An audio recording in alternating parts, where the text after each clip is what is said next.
एक copy class notes के लिए जितना काम होगा क्लास में, एक कॉपी डीपीपी और पैकेज के लिए 2 कॉपी बना लीजिए बढ़िया से। तो पिछले क्लास में हम लोग यूनिट्स मेजरमेंट में सिंपल बात की कि फिजिकल क्वांटिटी क्या है। सबको मालूम है कि कोई भी चीज़ जिसे मापा जा सके और तौला जा सके वो क्या है, फिजिकल क्वांटिटी है। मास को किलोग्राम में मापते हैं, लेंथ को मीटर में मापते हैं, टाइम को सेकंड में मापते हैं।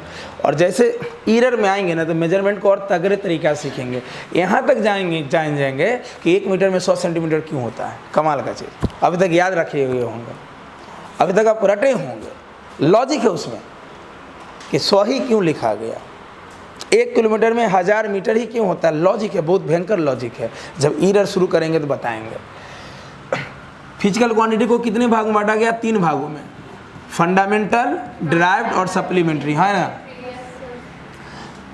जिस फिजिकल क्वांटिटी को अपने डिफिनीशन के लिए, अपने मेजरमेंट के लिए, अपने अस्तित्व के लिए, अपने प्रॉपर्टी के लिए किसी और पे डिपेंड नहीं करना है तो फंडामेंटल है। हम कोई चीज़ को बेस बना लेते हैं अपने आसानी के लिए। जैसे हमको घर बनाना है तो सीमेंट, बालू, गिट्टी, ईंट को हमने बेस बना लिया। जरूरी था इसी को बनाते। हो सकता है प्रचलन घर बनाने का कुछ और से होता कि आदमी को ही मार के दीवार खड़ा कर दो। बोलो, ये दीवार अलग आदमी से, ये दीवार 100 आदमी से को दीवार बना दिया। ऐसा भी तो प्रचलन हो सकता था। तो सोचो आज घर कैसे बनता है। तुमको घर बनाना है, 100 आदमी को कटवाना पड़ता है तब दीवार खड़ा होता है। हो सकता था कि नहीं, लेकिन हमने बेस किसको बना लिया? ईंट, बालू, गिट्टी, सीमेंट को। तो हमें कोई भी चीज़ में आगे बढ़ने के लिए एक बेस चाहिए, कोई भी चीज़ में कंपैरिजन करने के लिए एक बेस चाहिए। हम किसी भी क्षमता को डिफाइन नहीं कर सकते हैं। जैसे आगे हम पढ़ते हैं पोटेंशियल एनर्जी का कोई डिफिनीशन नहीं है। किसी के रिस्पेक्ट में हम किसी को डिफाइन करते हैं, हम अपने आसानी के लिए किसी को बेस ले लेते हैं। जैसे अब में से हम किसी का एग्जाम्पल ले लेते हैं। आप मेरे पड़ोसी हैं, मैं आपको जानता हूँ कि आप जब भी खाओगे मेरे से 5 रोटी ज़्यादा खाओगे। तुम कितना रोटी खा सकते हो कोई क्षमता माप सकता है? वो कोई देख के बोल सकता है कि 5 रोटी खाएगा? पतला दुबला से नहीं होता है। पतलो दुबला है मारता है सटासट एकदम। हाँ, 15-20 रोटी खाता है पतला दुबला आदमी। हमने एक बेस बना लिया कि हमसे हमेशा कितना रोटी खाएगा ज़्यादा ही। तो बोलो, इसे डिफाइन करने के लिए हमने क्या बना लिया? अपने आप को बेस बना लिया, ओरिजिन बना लिया। हम इसकी क्षमता को नहीं माप सकते, बोल ही नहीं सकते कितना रोटी खा सकते। हम दुनिया में किसी की क्षमता को नहीं माप सकते। तो जब भी कोई चीज़ मुझे डिफाइन करना है तो हम एक बेस बनाते हैं, उस बेस के आधार पे चीज़ों को डिफाइन करते हैं। तो फंडामेंटल को हमने बेस बना लिया, इसमें 7 क्वांटिटी रख दिए। सबको मालूम है, mass, length, time, current, temperature, amount of substance, सुने हो ना, लुमिनियस इंटेंसिटी। हमने इसको बेस बना लिया और ये 7 को छोड़ के जो बच गया वो किस में आ गया? डिराइव्ड में आ गया। तो जो दूसरा क्वांटिटी पे डिपेंड नहीं करता है वो फंडामेंटल में हो गया। जो डिपेंड करेगा सप्लीमेंट्री हो गया, एडवांस, स्टैंडर्ड, है ना। कैसे ड्रेस पहने हुए थोड़ी टोपी चश्मा लगा लिए तो तनी स्टैंडर्ड हो गए, हाँ, है ना। इसमें भी 2 टाइप के होते हैं, प्लेन एंगल और रियल में। बताओ प्लेन क्या होता है, बताओ, समझाओ प्लेन क्या होता है? प्लेन क्या होता है? 2 एक्सिस के बीच में जगह, बिल्कुल सही। उसी को हम लोग 2D बोलेंगे। क्या बोलेंगे? तो कलम, पतला वाला कलम लाइए। तो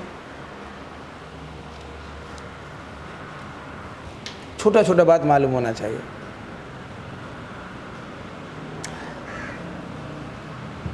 कोई भी चीज़ मेजरमेंट करने के लिए हमें ओरिजिन की ज़रूरत पड़ी, समझना ध्यान से। क्या छोटा छोटा बात मालूम होना चाहिए क्वेश्चन बनाने के लिए। फिजिक्स में अगर 9 ऑब्जर्वेशन करेंगे, 10 ऑब्जर्वेशन करेंगे तो 8 से 9 ऑब्जर्वेशन में ओरिजिन लेना पड़ेगा। ओरिजिन का मतलब होता है मूल बिंदु। जैसे आपके बारे में अगर मुझे सही चीज़ पता करना हो तो हम कहाँ से पता करेंगे? क्लासरूम से, पटना से, कि आपके घर से? क्योंकि अगर मुझे आपके बारे में पूरा जानकारी लेना है तो सबसे बेस्ट तरीका है आपके घर के सेंटर पे जाके हम बैठ जाएं और आपके बचपन से हम पूरा जानकारी निकालें। यानी अगर मुझे सही मेजरमेंट चाहिए कोई भी चीज़ का, किसी ऑब्जर्वेशन का, तो हमें एक बेस लेना पड़ेगा, एक मूल बिंदु लेना पड़ेगा जिसे हम ओरिजिन बोलते हैं, हाँ या ना।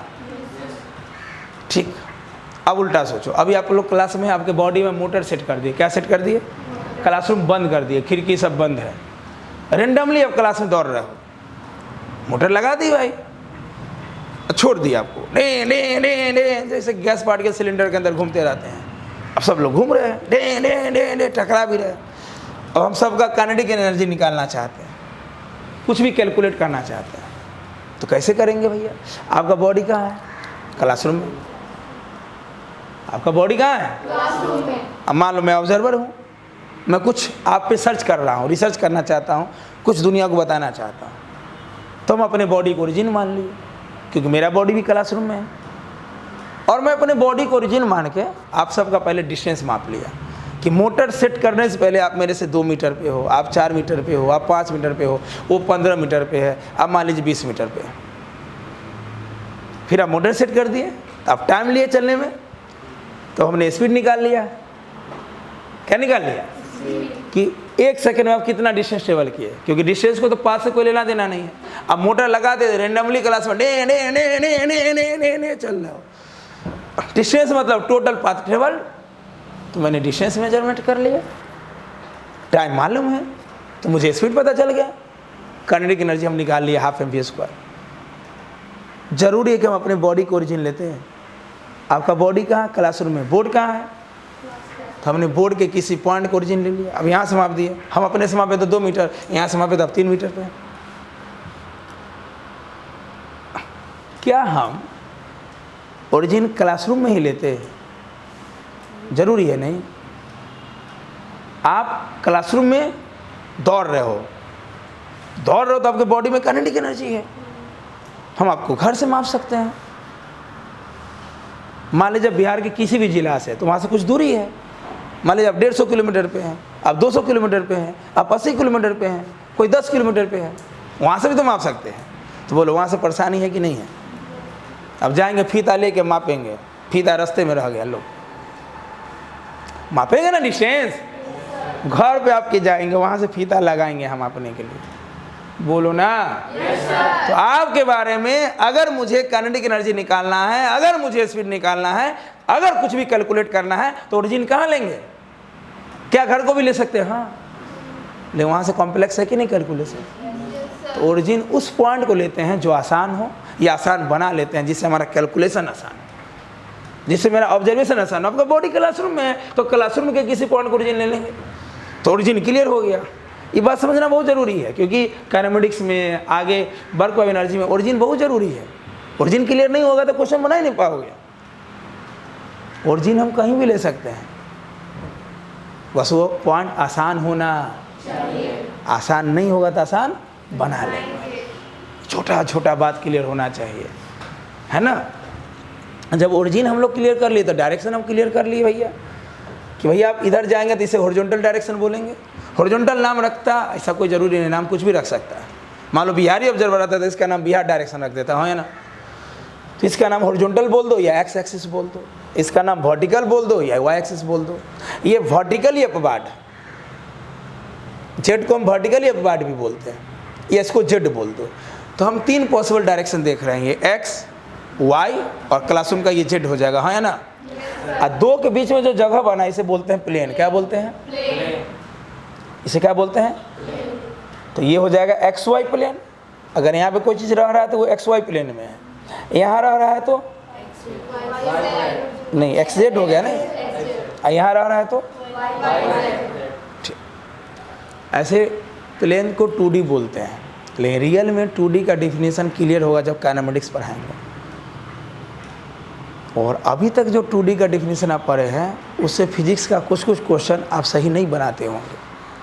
जब हम 2D 3D पढ़ाएंगे मोशन इन स्ट्रेट लाइन में, तब रियल डिफिनीशन सामने आएगा। मैथमेटिक्स 1D 2D 3D अलग है, फिजिक्स में 1D 2D 3D अलग है। हाँ, फिजिक्स रियलिटी को शो करता है। ऐसे आप बोलते होंगे कि मैथ फिजिक्स की भाषा है या फिजिक्स की भाषा मैथ। रियल ऑब्जर्वेशन पे जाओगे ना, तो अगर फिजिक्स में प्रॉब्लम नहीं आता तो मैथ का बहुत सारा चैप्टर का निर्माण ही नहीं होता। समस्या ही नहीं होगा तो समाधान कैसे होगा? बोलो। अगर पैदल चलने में प्रॉब्लम नहीं होता तो गाड़ी का निर्माण नहीं होता। पैदल चलने में अगर कांटा नहीं चुभता तो चप्पल जूता नहीं बनता। गर्मी का एहसास अगर हमको होता ही नहीं तो पंखा एसी बनाने की ज़रूरत नहीं पड़ती।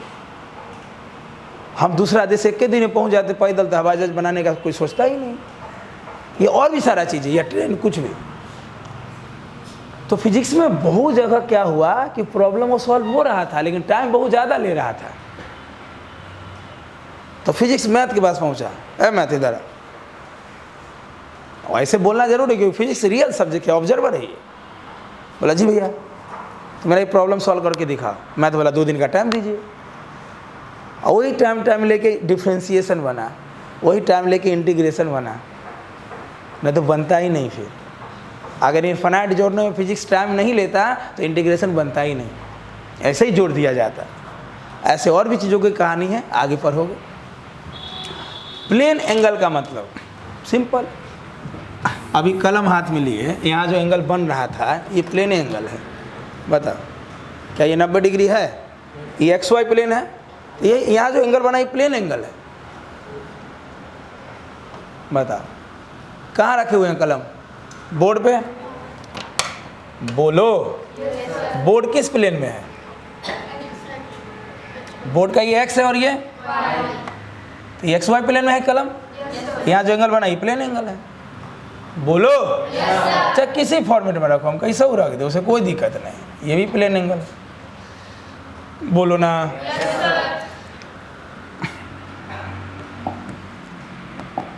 या मान लीजिए हम कोई छोटा सा कर्व ले लिए, आर्क ले लिए। बोलो ये कहाँ बना है? आर्क समझते हैं क्या होता है? किसी सर्कल का part, any part of a circle is defined as arc, हाँ या ना? बोलो ये सेंटर में कुछ एंगल बना रहा है कि नहीं बना रहा है? इसी को प्लेन एंगल बोलेंगे। ये कहाँ बना है? बोर्ड पे। बोर्ड कौन प्लेन है? XY प्लेन है। ये X है और ये Y। बोलो ये किसी पॉइंट पे एंगल बना रहा है कि नहीं बना रहा है? इसी एंगल को क्या बोलेंगे?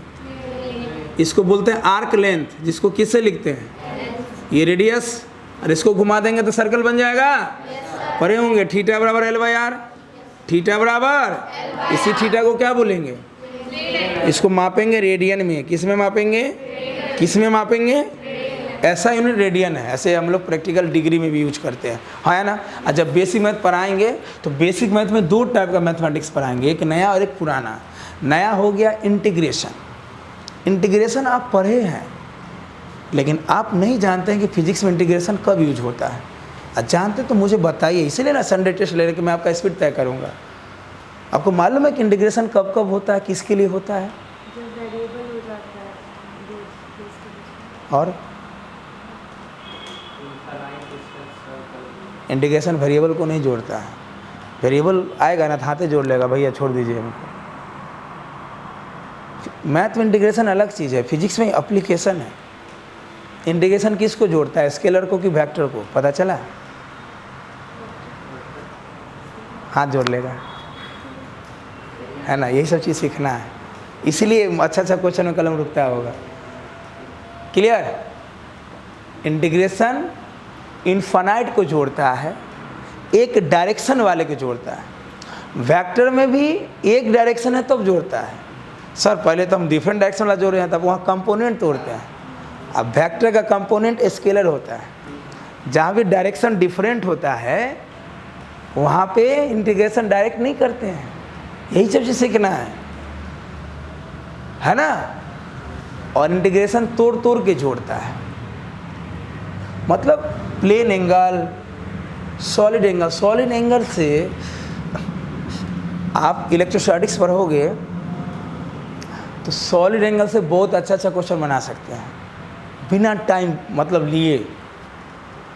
तो आप लोग गॉसेस लॉ यूज किए होंगे, उसमें सॉलिड एंगल से भी क्वेश्चन बनता है।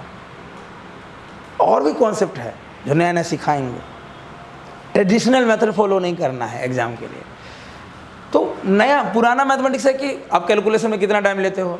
बहुत बच्चा का होता होगा कि जैसे ही रूट आया, रूट के अंदर तरह तरह का डेसिमल, जैसे मॉडर्न फिजिक्स में गुना भाग करते हैं, तो आप क्वेश्चन बना लेते होंगे। गुना भाग 2 मिनट में कर रहे हैं।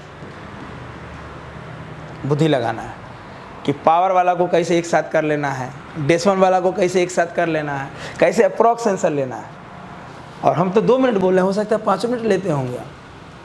हाँ या ना? इस बात पर कभी ध्यान ही नहीं आप दिए। ये गुना भाग भी एगो जड़ है कंपटीशन में, ये कैसे गुना भाग जल्दी करे। तो बेसिक मैथ में नया टाइप का मैथमेटिक्स और पुराना टाइप का मैथमेटिक्स दोनों पढ़ाते हैं। नया में हो गया डिफरेंशिएशन। फिजिक्स में आपको पता चलना चाहिए कि कहाँ डिफरेंशिएशन होगा, कहाँ इंटीग्रेशन होगा, क्या लिखा हुआ रहेगा कि डिफरेंशिएशन होगा, क्या लिखा हुआ रहेगा कि इंटीग्रेशन होगा। क्लियर? बात आ रही समझ में? फिर पुराना ट्रिग्नोमेट्री में कॉस क्यों इतना यूज होता है, काहे साइन आया, उसका रियल एप्लीकेशन जानना जरूरी है, तभी अब पता चलेगा वो यहाँ साइन लगेगा, यहाँ कॉस लगेगा। तुरंत आप लगा देते होंगे लेकिन टाइम लेते होंगे, पता ही नहीं चलता होगा कब साइन लगाएं कब कॉस लगाएं। वो जानना बहुत जरूरी है। ये सब चीज़ समझिए। ये छोटा छोटा बेसिक अगर क्लियर हो जाए ना तो एकदम मचा दोगे। तो किसी भी प्लेन में, किसी भी प्लेन में, उसी प्लेन के किसी पॉइंट पे बनने वाला एंगल को क्या बोलते हैं? क्योंकि ये कहाँ बना है? किसी प्लेन में। अब प्लेन के उस पॉइंट पे जो एंगल बना उसे क्या बोलेंगे? थीटा बराबर है। थीटा को किस में मापेंगे? आराम से। Solid angle. बताओ सॉलिड एंगल क्या होता है? सुने हैं? बताओ।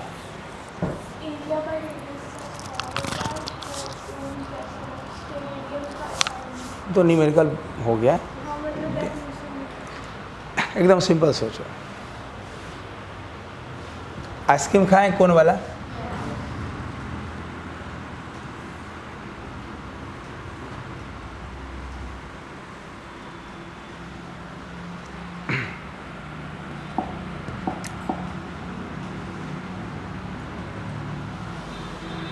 आइसक्रीम कौन वाला है वो किधर फैला हुआ है? एक्स में भी है, वाई में भी है और जेड में भी है। वो इधर भी फैला हुआ है, इधर भी है और निकला हुआ भी है। अरे कौन वाला आइसक्रीम? या स्फेरिकल बॉल हम देखते हैं प्लास्टिक वाला। बोर्ड तो 2 ही डायरेक्शन फैला हुआ है, इधर और इधर, लेकिन जो स्फीयर है वो एक्स में भी फैला हुआ है और निकला हुआ भी बॉल, तो 3D हो गया। अब ये कोन जो है वो इस पॉइंट पे कितना एंगल बना रहा है, इसी एंगल को क्या बोलते हैं? ये एंगल स्पेस में 3D में बना हुआ एंगल है, क्योंकि कोन इधर भी फैला हुआ है, इधर भी फैला हुआ है वाई में, और निकला हुआ भी है। वो तीनों जगह छेक रहा है, एक्स में भी, वाई में भी और। तो यहाँ जो एंगल बन रहा है ना, इसी एंगल को क्या बोलते हैं? इससे भी सिंपल समझो। छत को देखो, सीलिंग को देखो, देखो ना ऊपर, देख लिए सौर बॉल लगा हुआ है। इस पूरे सीलिंग को हम प्लेन बोल सकते हैं। ये प्लेन मतलब देखने में प्लेन, या किसी प्लेन में है ये? बताओ सीलिंग कौन प्लेन है? एक्स जेड या एक्स वाई या वाई जेड? कौन प्लेन है सीलिंग? X Z. जैसे ऐसे किए ना तो एक्स बोलना था जोर से। किसी को लगा हम उड़ गए क्या भाई? क्या है ये? एक्स जेड में फैला हुआ है। ये सीलिंग हमारा एक्स जेड है, यानी क्लासरूम एक्स जेड प्लेन है। क्लियर? अब सोचो, तो ये सीलिंग हो गया एक्स जेड प्लेन, बोलो। बताओ इस पॉइंट पे, यहाँ इमेजिन करो कोई पॉइंट है, यहाँ कोई पॉइंट लो, दिखाई दिया पॉइंट? कुछ एंगल बनाया कि नहीं बनाया? सीलिंग का हर एक पॉइंट इस पॉइंट पे एंगल बना रहा है कि नहीं बना रहा है? इसी एंगल को क्या बोलेंगे? किसी प्लेन के द्वारा, किसी इस पॉइंट पे जो एंगल बन रहा है उसको क्या बोलेंगे? प्लेन एंगल में क्या होगा? उसी प्लेन के उसी पॉइंट पे जो बनेगा एंगल। यहाँ प्लेन अलग है, अरे प्लेन अलग है ना। इस प्लेन के द्वारा क्लासरूम के किसी पॉइंट पे जो एंगल बनेगा उसे क्या बोलेंगे? हाँ, किसी एक प्लेन के द्वारा, तब ना देखने में मजा आएगा, है ना। ऑब्जर्वर का मतलब जो हम अच्छे से देख सके, हम ऑब्जर्व कर सकें। इसलिए एक प्लेन के द्वारा किसी पॉइंट पे जो एंगल बनेगा। दीवारें देख लो, देखो सामने वाला दीवार कौन प्लेन है? दीवार जेड है, वाई है, एक्स कहाँ है? दीवार वाई जेड है। चलो दीवार का हम बेस देख रहे हैं, कुछ एंगल बन रहा है कि नहीं बन रहा है? अपर पॉइंट इस पूरे दीवार के द्वारा या दीवार के सारे पॉइंट के द्वारा यहाँ पे कोई एंगल बन रहा है कि नहीं बन रहा है? दीवार में कितने पॉइंट? Infinite point. क्या हर एक पॉइंट यहाँ कुछ ना कुछ एंगल बना रहा है? तो दीवार एक प्लेन है, उसके द्वारा यहाँ जो एंगल बन रहा है उसको क्या बोलेंगे? क्लियर? अब मैथमेटिकली ये हो जाता है, जैसे मान लो इसका एरिया ए है, बोलो ना, ये डिस्टेंस आर है, तो सॉलिड एंगल हो जाता है a/r²। या एलिमेंटली किसी इंस्टेंट के लिए हो जाता है dA/r²। dA/, इसका ज़रूरत अभी नहीं है। कहाँ पड़ेगा ज़रूरत? जब 12th में इलेक्ट्रोस्टैटिक्स पढ़ेंगे, क्या पढ़ेंगे? वहाँ पढ़ाएंगे गॉसेस लॉ, वहाँ पे इसकी ज़रूरत है। क्लियर? यहाँ की इसकी कोई ज़रूरत है, यहाँ बस दिमाग में रखना है कि किसी प्लेन के द्वारा पॉइंट पे जो एंगल बनेगा उसे क्या बोलेंगे? Angle found by any plane at a point in space. In space हो गया ना, स्पेस मतलब एक्स भी, वाई भी और किसी प्लेन के द्वारा स्पेस के किसी पॉइंट पे जो एंगल बनेगा उसे क्या बोलेंगे? क्लियर? बोलो ना, क्या इतना दिमाग बैठ गया? तो पिछले क्लास का पीडीएफ, अभी का पीडीएफ जैसे जैसे बोले हैं वैसे वैसे यहाँ लिखा हुआ रहेगा, अच्छे से लिख लेना है। असली टॉपिक यहाँ से स्टार्ट होगा। ताली बजाइए, जोर से बजाओ। हाँ, अब फिल्म में हीरो का एंट्री हो गया। किसका एंट्री हो गया? अब हीरो आया तो एक्शन होगा, मारपीट होगा, गाना बजेगा, हाँ या ना? सुनना ध्यान से। फिजिक्स में कोई भी टॉपिक पढ़ते हैं तो इस बात को दिमाग में रखना कि इसलिए नहीं पढ़ते हैं कि सिलेबस में है, बुक में लिखा हुआ है, ये एग्ज़ाम देना है। ये सब बात तो मेरे जीवन के लिए हो गया। एग्ज़ाम देंगे, क्रैक करेंगे, मेरा नाम ऊंचा होगा, फैमिली का नाम ऊंचा होगा, लाइफ के सबसे सर्वोपरि लक्ष्य को प्राप्त करेंगे, सब कुछ मिल जाएगा। फिजिक्स हमारे जीवन का अहम हिस्सा है, उसका हर एक टॉपिक मेरे लाइफ से जुड़ा हुआ है। अगर हम दिन भर में 10 एक्टिविटी करते हैं तो 8 एक्टिविटी में फिजिक्स है। 10 एक्टिविटी करते हैं दिन भर में, तो 100 करते हैं तो 90+ एक्टिविटी में फिजिक्स लगा हुआ है। जब चलने में फिजिक्स है, बैठने में फिजिक्स, हम खड़े हैं तो मेरे में अभी फिजिक्स है, क्योंकि मेरे में फोर्स बैलेंस है, तो बाकी छोड़ ही दो। ये बोतल के डिजाइन में फिजिक्स है, अगर इसको अनमने ढंग से बना देंगे तो बोतल फट के बाहर आ जाएगा, मतलब पानी निकल जाएगा, क्योंकि पानी का प्रेशर बहुत ज़्यादा होता है दीवार पे। ये नहीं कि कोई आया मिस्त्री ठोक के चल दिया, फिजिक्स है उसमें, उसके डिजाइन में फिजिक्स है। पढ़ाएंगे फ्लूइड मैकेनिक्स में, सोचो पानी का प्रेशर कितना ज़्यादा होता है। अगर अभी बाढ़ आ जाए ना तो क्लासरूम को नचा के फेंक देगा। क्लासरूम को तुम लोहा से काहे नहीं बनवा दो, इतना प्रेशर है उसमें। छोड़ो दीवार क्या चीज़ है, घुसकाना अलग बात है, नचा के फेंक देगा, वो टॉर्क भी उत्पन्न करता है वो। क्लियर? बात आ रही है समझ में? डायमेंशन क्यों पढ़ते हैं, क्यों स्टडी करते हैं डायमेंशन, बताओ। देखो पूछते इसलिए हैं, मैं फ्राइडे तक बहुत आगे निकल जाऊंगा, संडे को मैं छोटा सा टेस्ट लूँगा, अगर वो भी तैयार हो रहा होगा आप लोग तब, क्योंकि 1 से 2 दिन में मैं आप लोग का स्पीड तय करूँगा, बाकी लोग तो प्रेजेंट हो ही जाएंगे। कि बैच का स्पीड क्या रखना है, आपके जवाब से मुझे पता चल जाएगा। क्यों पढ़े पता चला कभी कि खाली पढ़ लिए?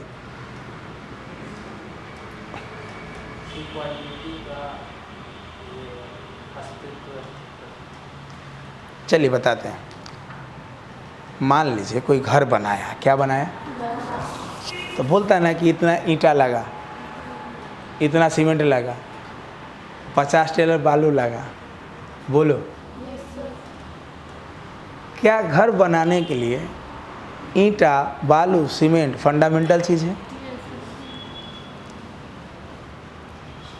घर को डिफाइन करने के लिए हमें डिफाइन करना पड़ेगा कि हमने इतना ईंटा यूज किया, इतना सीमेंट यूज किया, इतना बालू यूज किया, क्या उसका सही अमाउंट घर को अच्छे तरीके से डिफाइन करेगा? कि मैंने 10 टेलर लिया या मैंने 100 टेलर ईंट मंगवाया, 200 टेलर बालू मंगवाया, 50 टेलर सीमेंट मंगाया और मेरा घर तैयार हो गया। क्या घर को कंप्लीट डिफाइन करने के लिए ये मेजरमेंट की जरूरत है कि नहीं है? कि कितना ईंट लिए, कितना बालू लिए, कितना सीमेंट लिए? बोलो। सिमिलरली, कौन लरली? फेयर लवली नहीं। अगर हम लिख रहे हैं स्पीड, तो स्पीड में 2 चीज आता है, डिस्टेंस और टाइम। डिस्टेंस और डिस्टेंस मतलब लेंथ, डिस्टेंस मतलब तो अगर मैं स्पीड को बता रहा हूं तो मुझे बताना है इसमें फंडामेंटल क्वांटिटी का क्या पावर है, मतलब कितना लेंथ उसमें छुपा हुआ है, कितना टाइम छुपा हुआ है, कितना मास छुपा हुआ है उसमें। क्लियर? मतलब किसी भी फिजिकल क्वांटिटी में फंडामेंटल क्वांटिटी का पावर उस फिजिकल क्वांटिटी के बारे में कंप्लीट मीनिंग देता है। ठीक वैसा ही जैसे घर बनाने में जो मटेरियल फंडामेंटल यूज करते हैं वो घर के बारे में कंप्लीट मीनिंग देता है। और इसका फायदा क्या होगा जब पढ़ेंगे एप्लीकेशन से फायदा को एक होता है कि हाँ पढ़ते हैं ताकि हम ड्राफ्ट क्वांटिटी को या फंडामेंटल के हेल्प से बाकी सारे फिजिकल क्वांटिटी के बारे में डिटेल एनालिसिस कर सकें। क्योंकि मुझे कोई भी लॉ बोलना है, कोई फार्मूला बनाना है तो फिजिकल क्वांटिटी की जरूरत पड़ेगी। मुझे सब्जी बनाना है तो कढ़ाई की जरूरत पड़ेगी, गैस चूल्हा की जरूरत पड़ेगी, हाँ या ना? थोड़ी के हाथ में लेके बैठ जाओगे सब्जी, बोलो। चाहिए ना डिवाइस, बर्तन चाहिए ना। तो फिजिक्स में फंडामेंटल बर्तन है, फिजिकल क्वांटिटी बर्तन है जिससे हम आगे लॉ, थ्योरम, फार्मूला डिफाइन करेंगे। क्लियर? तो किसी भी ड्राइव क्वांटिटी में फिजिकल क्वांटिटी का 3 वैल्यू हो गया ना, फंडामेंटल, ड्राइव और सप्लीमेंट्री। फंडामेंटल तो बेस हो गया, उस बेस के आधार पर सब कुछ को हम डिफाइन करेंगे। तो जिसको डिफाइन करने जा रहे हैं उसमें पता करेंगे कि फंडामेंटल का पावर क्या है, मास कितना है, लेंथ कितना है, टाइम कितना है, और इससे क्या होगा उसके बारे में कंप्लीट पता चलेगा कि वो क्या चीज़ें हैं। क्लियर? जैसे मान लो हम एग्जांपल लेते हैं, एरिया। कहीं भी एरिया हम लिखेंगे तो 2 साइड का प्रोडक्ट है। एरिया मतलब जो जगह है, चाहे लेंथ इंटू ब्रेथ, जरूरी नहीं लेंथ इंटू ब्रेथ हो, लेंथ इंटू मोटाई हो सकता है, लेंथ इंटू चौड़ाई हो सकता है, लेंथ इंटू ऊंचाई हो सकता है, लेंथ इंटू थिकनेस हो सकता है ना? जैसे मान लीजिए ये जो जगह बना ये एरिया है, तो अगर हम इस साइड को लेंथ बोल दिए, इसको हम ब्रेथ बोल रहे हैं, ऊंचाई भी तो बोल सकते हैं, बोलो। 2 साइड का प्रोडक्ट है, यानी 2 साइड के बीच में जो जगह बना उसी को प्लेन बोलते हो, और प्लेन का जो आउटकम्स है, जो हमें फल मिल रहा है उसे एरिया बोलते हैं, हाँ या ना? इसलिए हिंदी में इसको बोलते हैं क्षेत्रफल। जो क्षेत्र बना उसका फल क्या है, रिजल्ट क्या है, तो उसको वैल्यू में बोल दिए कि स्क्वायर का एरिया ये है, रेक्टेंगल का एरिया ये है, सिलेंडर का एरिया ये है, स्फीयर का एरिया ये है। वो जो क्षेत्र बना, वो जो फील्ड बनाया, वो जो जगह बनाया, वो जो मैदान बनाया, वो जो स्पेस नहीं बोलो, ऐसे जनरली स्पेस का मतलब अलग हो जाता है, फिजिक्स स्पेस मतलब 3D हो जाता है। क्लियर? यानी उस फील्ड का क्या है फल, जिसको हम लोग हिंदी बोलते हैं क्षेत्रफल। तो लेंथ इंटू ब्रेथ बोलो। अब यहाँ से चीज़ें और क्लियर होगी। अगर हम लेंथ को मेजर करने जाते हैं तो लेंथ को मीटर में मापते हैं, लेंथ को सेंटीमीटर में मापते हैं, मिलीमीटर में भी मापते हैं, माइक्रोमीटर में भी मापते हैं, नैनोमीटर में मापते हैं, इंच में भी मापते हैं, फीट में भी मापते हैं। यानी एक चीज़ को मेजरमेंट अलग अलग तरीके से है, जगह के हिसाब से। ये हमारा ऐसा यूनिट है, ये हमारा प्रैक्टिकल यूनिट है, सेंटीमीटर ज़्यादा यूज हम करते हैं। अब बताओ, तुम्हारा घर पे नाम अलग है, नानी घर अलग नाम है, दादी घर अलग, गांव वाला कोई और नाम से बुलाता है, स्कूल में कोई और नाम है, बोलो। किराना स्टोर में गए सामान लेने, कोई और नाम रख ले, बोलो। अब 25 जगह गए, 25 नाम है आपका, तो आप कन्फ्यूज रहिएगा कि नहीं रहिएगा? नहीं रहिएगा, नहीं रहेगा कन्फ्यूज। 25 को नाम समझ रहे हैं, कन्फ्यूज रहो। अरे बोलो। अब हम आए, बोले ना सही है, आप अपने हिसाब से नाम रखो, हम तुमको एक के नाम देंगे, पूरा दुनिया आपको एक ही नाम से डिफाइन करेगा। तो डायमेंशन में क्या हुआ कि हम अब लेंथ को सिर्फ एक ही चीज़ से रिप्रेजेंट करेंगे, वो है एल, कैपिटल में लिखेंगे। यूनिट में तो बहुत सारा चीज़ें है भाई, डे का है, डे सी है, कन्वर्सन में लिखवाएंगे ही, काम आते हैं आगे यूनिट बदलने में। तो एक चीज़ को मापने का बहुत सारा चीज़ है, उसके ब्रांच अलग अलग हैं, MKS आएगा, CGS आएगा, FPS आएगा। डायमेंशन वाला ना, हमको इस सबसे कोई मतलब नहीं है, हम एक चीज़ को एक तरीके से लिखेंगे, एक तरीके से लिखेंगे। लेंथ है तो हम L से लिखेंगे, ब्रेथ भी तो लेंथ का हिस्सा है, तो इसको भी हम L से ही लिखेंगे। तो L और L, तो एरिया का डायमेंशन L², यानी एरिया एक फिजिकल क्वांटिटी है, क्या है, जिसमें लेंथ का पावर कितना है, जिसमें लेंथ 2% है, लेंथ 2% है। या इसको हम ऐसे लिख सकते हैं, m0, मास नहीं है तो उसमें 0 लगा दो। अरे बोलो। L2, टाइम नहीं तो 0 लगा दो, बोलो। The dimensions of area are 0 in mass, 2 in length and 0 in time. Specially किस पे ध्यान देंगे, इसमें फंडामेंटल का सिर्फ लेंथ प्रेजेंट है, यानी वो सिर्फ लेंथ से डिफाइन हो रहा है। हम बोलेंगे एरिया, तो भैया इसमें 2 लेंथ है, लेंथ का पावर 2 है, और उसे कंप्लीट मीनिंग निकल के आ रहा है। क्लियर? हम बालू या सीमेंट से घेर दिए घर को, ईंट नहीं है, तो बोलो मेरे घर में ईंट 0। अरे जरूरी ईंट से बनवाएंगे, घेरना तो है। सीमेंट, बोलो ना, 10 बोरा। अरे बोलो। बालू, बालू से नहीं बनाना है, चलो 50 बोरा हो गया। वो कंप्लीट डिफिनीशन निकला कि नहीं निकला, है ना? वॉल्यूम, अब यूनिट में लीटर हो जाएगा, है ना, मीटर क्यूब हो जाएगा, सेंटीमीटर क्यूब हो जाएगा, मिलीमीटर क्यूब में आ जाएगा, हजारों हो सकता है यार। डायमेंशन वाला ना, हम एक चीज लिखेंगे, हम एक चीज लिखेंगे, लेंथ, ब्रेथ, हाइट।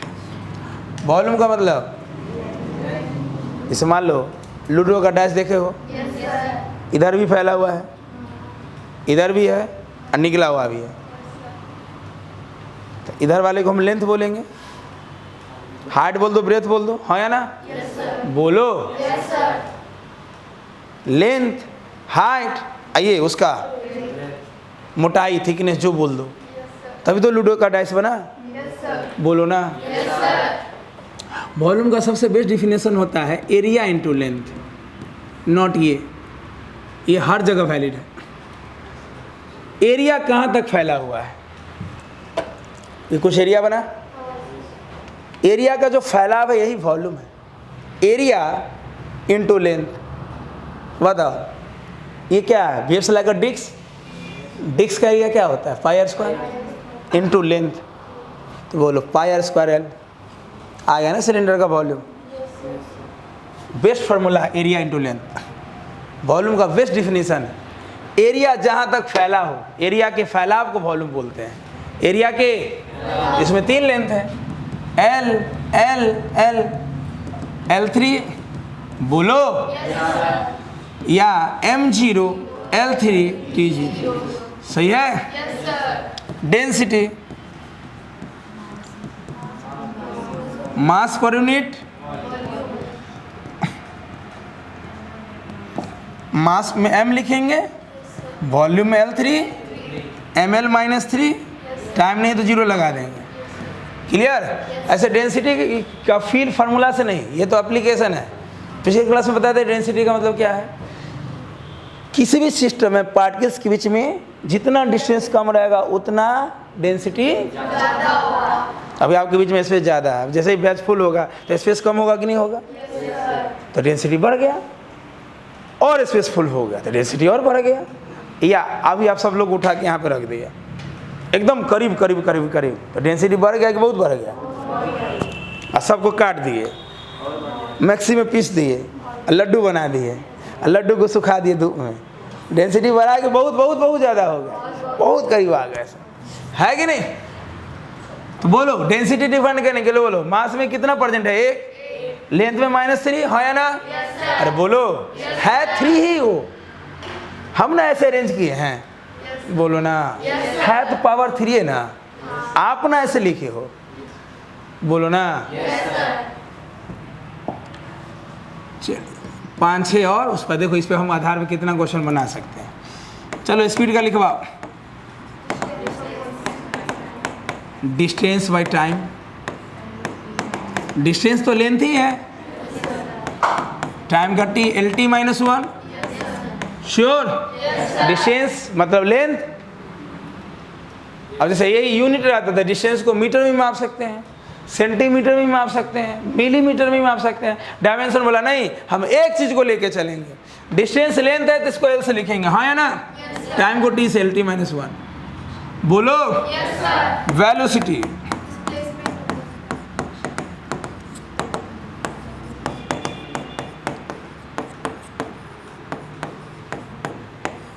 क्या इसमें भी लेंथ है? डिस्प्लेसमेंट भी तो लेंथ ही है। लेंथ को किससे रिप्रेजेंट करेंगे? टाइम को LT माइनस, और यहां से पहला नोट निकल के आ गया कि कुछ ऐसे फिजिकल क्वांटिटी होंगे जिसका मीनिंग अलग होगा, मतलब अलग होगा, लेकिन उसका डायमेंशन यूनिट एक हो सकता है। देखो क्या दोनों का डायमेंशन सेम है? अब बहुत तेरे क्वेश्चन पूछे गए अभी तक, यानी इस चैप्टर से 2 क्वेश्चन तो आते ही हैं। फ्राइडे तक पता चल जाएगा कि इस चैप्टर के हेल्प से हम बाकी चैप्टर का जो क्वेश्चन इक्वेशन में होगा, मतलब जब क्वेश्चन इक्वेशन में होगा वहाँ डायमेंशन से बना सकते हैं। बस हमें किसी भी चीज़ का डायमेंशन लिखने आना चाहिए। अगर ऑप्शन में इक्वेशन है, न्यूमेरिकल वैल्यू नहीं, इक्वेशन वाला, जैसे मान लो ऑप्शन दे दिया ऐसे F बराबर कुछ भी MA, W बराबर FS, ऐसे 4 ऑप्शन है। जहाँ ऑप्शन ऐसा है ना वहाँ डायमेंशन से बनेगा। जहाँ ऑप्शन ऐसा है, जहाँ भी ऑप्शन इक्वेशन में है, टर्म में है, लेटर में है, समझ लेना कि वहाँ डायमेंशन का फॉर्मूला लगेगा और क्वेश्चन बनेगा तुरंत। अगर उस चैप्टर के कॉन्सेप्ट से बनाएंगे ना तो 1 मिनट लेगा, और डायमेंशन के हेल्प से बनाएंगे ओरल, उसमें बस इतना ही करना होगा, डायमेंशन चेक कर लो, जितना LHS का हो उतना ही काम हो जाएगा। सोचो वेव का क्वेश्चन ट्रिक से ही बनाओगे तो 30 सेकेंड 1 मिनट लेगा, और डायमेंशन बनाएंगे तो ओरल बनेगा, क्योंकि wave sound SHM maximum question उसके रहते हैं ऑप्शन में इक्वेशन से भरे हुए। बनाए हैं तो अब देखे होंगे मैक्सिमम क्वेश्चन किस में रहता है? इक्वेशन में, टर्म में, लेटर में, सीधे डायमेंशन से बनेगा। तो इसीलिए चैप्टर पढ़ना है, ये सिर्फ 2 क्वेश्चन के लिए नहीं है। ठीक, लिखवाओ एक्सेलेरेशन का।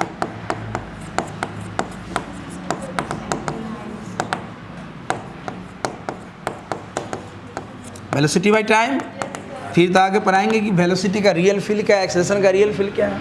वेलोसिटी का LT -1, टाइम का T ना, तो LT -2, सही है। इसका पावर 1 है, ऊपर जाके -1 हो जाएगा, तो L का L और T -1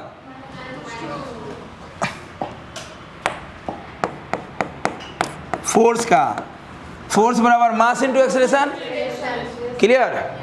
तो ध्यान क्या रखना है आपको, ध्यान क्या रखना है, छोटा बात, सब PDF आपको मिल जाएगा, आप टेंशन मत लो।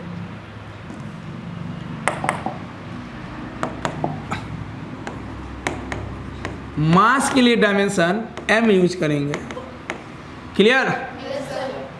मास का यूनिट में बहुत हो जाएगा, kg, ग्राम, मिलीग्राम, माइक्रोग्राम, लेकिन डायमेंशन बस M से लिखेंगे, हाँ या ना।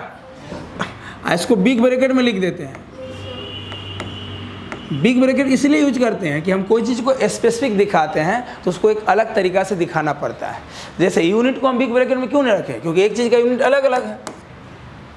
तुम्हारा एक ही नाम है, उस नाम में आप इतना मतलब भयंकर रिजल्ट दिया, इतना अच्छा से पढ़े, वो नाम पूरा दुनिया में जग जाहिर हो गया। 25 नाम रख ले है और कुछ करवे नहीं किया लाइफ में, तो क्या विशिष्ट आप किए? गांधी जी का एक ही नाम है, क्या विशिष्ट है? तो गांधी जी का नाम ब्रैकेट में लिखाएगा, लेकिन आप कुछ नहीं करिएगा तो आपका नाम ब्रैकेट में नहीं लिखाएगा। सुन रहे हैं? yes, तो चीज़ों को अलग करने के लिए हम अलग तरीके से रिप्रेजेंट करते हैं, है कि नहीं?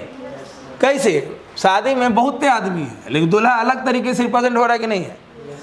कोई ऐसा हुआ कि शादी में दूल्हा मिल ही नहीं रहा है, दूर से झलकता है कि दूल्हा है या दुल्हन है, तो उसको अलग तरीके से हम सजाते हैं। यहाँ भी वही बात है। यूनिट क्या है? बरियाती है, ये पूरा चैप्टर बरियाती है, और डायमेंशन दूल्हा है उसका, ये विशिष्ट है। बोलते हैं हम एक ही चीज़ लिखेंगे और हम कंप्लीट मीनिंग बताएंगे उस फिजिकल क्वांटिटी का, कि उसमें फंडामेंटल कितना छुपा हुआ है, लेंथ कितना है, मास कितना है, टाइम कितना है ना? लेंथ के लिए, टाइम के लिए, ज़्यादातर यही तीनों यूज होगा। अरे मेन तो बालू गिट्टी सीमेंटे है ना हो, मेरा मन है छड़ नहीं डालेंगे घर में, क्या जी? छड़ डालना जरूरी थोड़ी है, और मजबूती के लिए छड़ डालते हैं। मेन तो तीन है, ईंटा, बालू, सीमेंट। गिट्टियों नहीं डालेंगे तो हो जाएगा। अरे घेरा तो जाएगा, यहाँ मजबूती से थोड़ी लेना देना है हमको, हाँ या ना? बोलो। करंट के लिए I और A दोनों यूज करेंगे। A4 एम्पियर, प्रीटो एम्पियर, उनके इज्जत के सम्मान में लिखा गया, साइंटिस्ट के नाम पे। बोलो। टेम्परेचर के लिए kV और θV दोनों। ज़्यादातर कौन यूज होगा? कभी कभी ये दोनों। क्लियर? बाकी तो मोल भी कभी कभी यूज होता है, अभी कभी एक दो क्वांटिटी में, बाकी यही 5 है। क्या निकाल लोगे? अरे आवाज नहीं आ रहा है। खा पी के आया करो क्लास में पूरा बुलंद तरीके से। फिजिक्स मतलब एनर्जी, फील। देखो पहले ही थैंक यू आ गया है। चलो मास के लिए क्या लिखेंगे हम? मास का डायमेंशन, एक्सेलरेशन का, श्योर। अब यहाँ से नोट समझो। अब हम फोर्स का निकाल लिए हैं डायमेंशन mLT-2। यहाँ से पहला नोट क्या है कि कुछ ऐसे फिजिकल क्वांटिटी हैं जिसका डायमेंशन क्या है, जैसे स्पीड और वेलोसिटी, स्पीड और वेलोसिटी। अब अगला नोट है कि अगर हम फोर्स का डायमेंशन लिख लिए तो दुनिया में जितना भी टाइप्स का फोर्स है सब का डायमेंशन यही होगा। एक्सेप्शन यहाँ पे ध्यान रखना है, न्यूमेरिकली इलेक्ट्रोमैग्नेटिक फोर्स छोड़ के। फिजिक्स में एक्सेप्शन नहीं होता है। एक्सेप्शन यहाँ पे हम लिखवाएंगे क्वेश्चन में फंसने के लिए नहीं। फिजिक्स में कहीं एक्सेप्शन नहीं होता है। जितना भी टाइप्स का फोर्स होगा, जितना भी टाइप्स का, सब का डायमेंशन यही होगा। चाहे वो किसी भी नेचर का फोर्स है तो मापेंगे न्यूटन में ही, चाहे कोई भी टाइप का फोर्स हो। फोर्स है, कोई भी टाइप का फोर्स है तो डायमेंशन यही होगा। तो क्या ध्यान रखेंगे? All types of force, all types of force, चाहे वो कोई भी फोर्स हो, सबका डायमेंशन हमेशा होगा mLT-2। सही है? एक्स्ट्रा में क्या ध्यान रखेंगे? एक्सेप्शन में, फिजिक्स में एक्सेप्शन नहीं है। ये बस आपको याद रहे, क्वेश्चन में जल्दी जल्दी टिक करो, वहाँ ध्यान नहीं इसलिए लिखवा रहे हैं। एक हो जाएगा moment of force. Moment of force सुने हो? क्या है ये मोमेंट ऑफ फोर्स? सुने हैं? दूसरा इलेक्ट्रोमोटिव फोर्स तो सुना होगा। मोमेंट ऑफ फोर्स नहीं सुने हो? टॉर्क का ही दूसरा नाम है।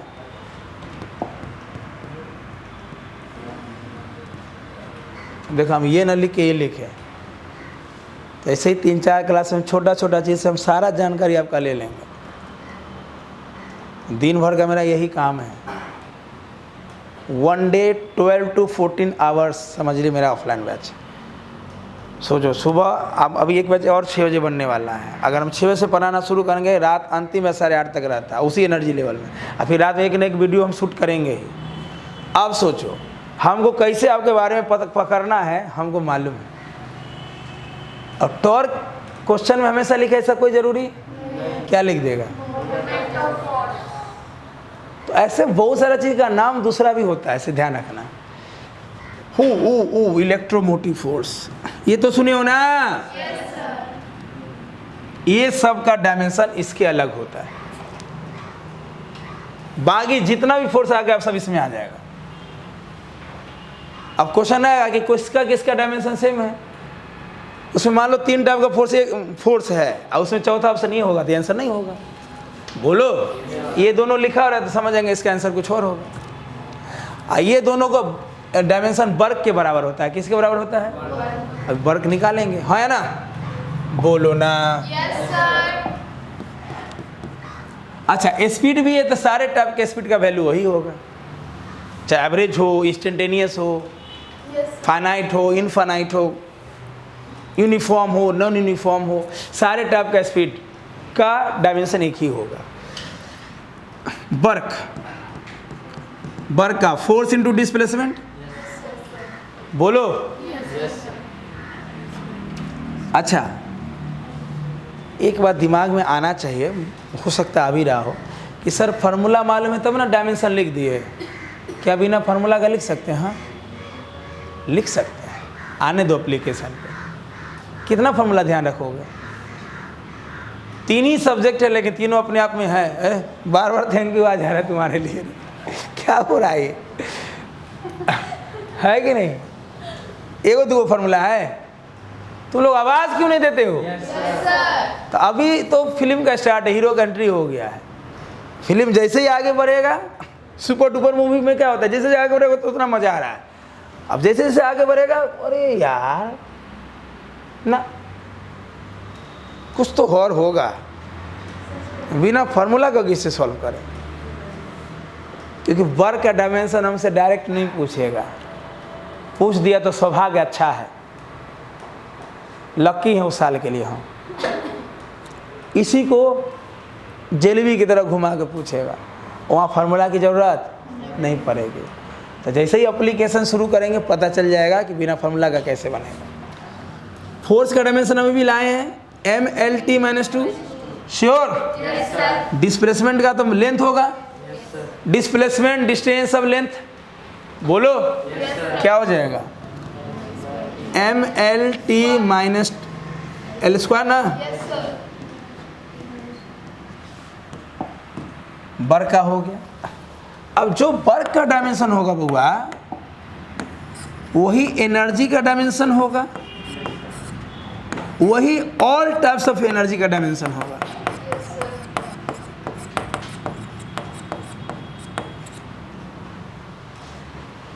All types of energy, all types of energy. इसका एक्सेप्शन है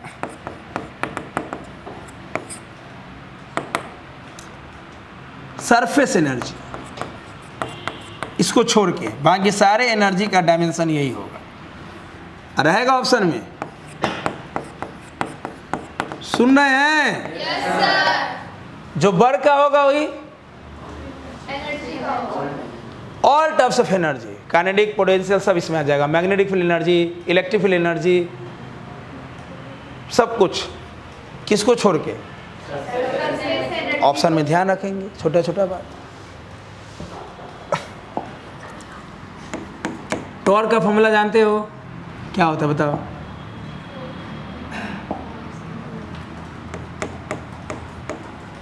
अरे बोलो। Force into perpendicular distance. बोलो। Yes sir. फोर्स का MLT-2, परपेंडिकुलर डिस्टेंस का L, तो M, L और L सही है? बोलो ना। Yes sir. आप देखो, अब ऑप्शन में दे देगा, बताओ किसका किसका डायमेंशन सेम है। तो एक हो गया स्पीड और वेलोसिटी, एक हो गया वर्क एनर्जी, एक हो गया वर्क और टॉर्क। बोलो। वर्क और टॉर्क का भी तो सेम है। मोमेंटम,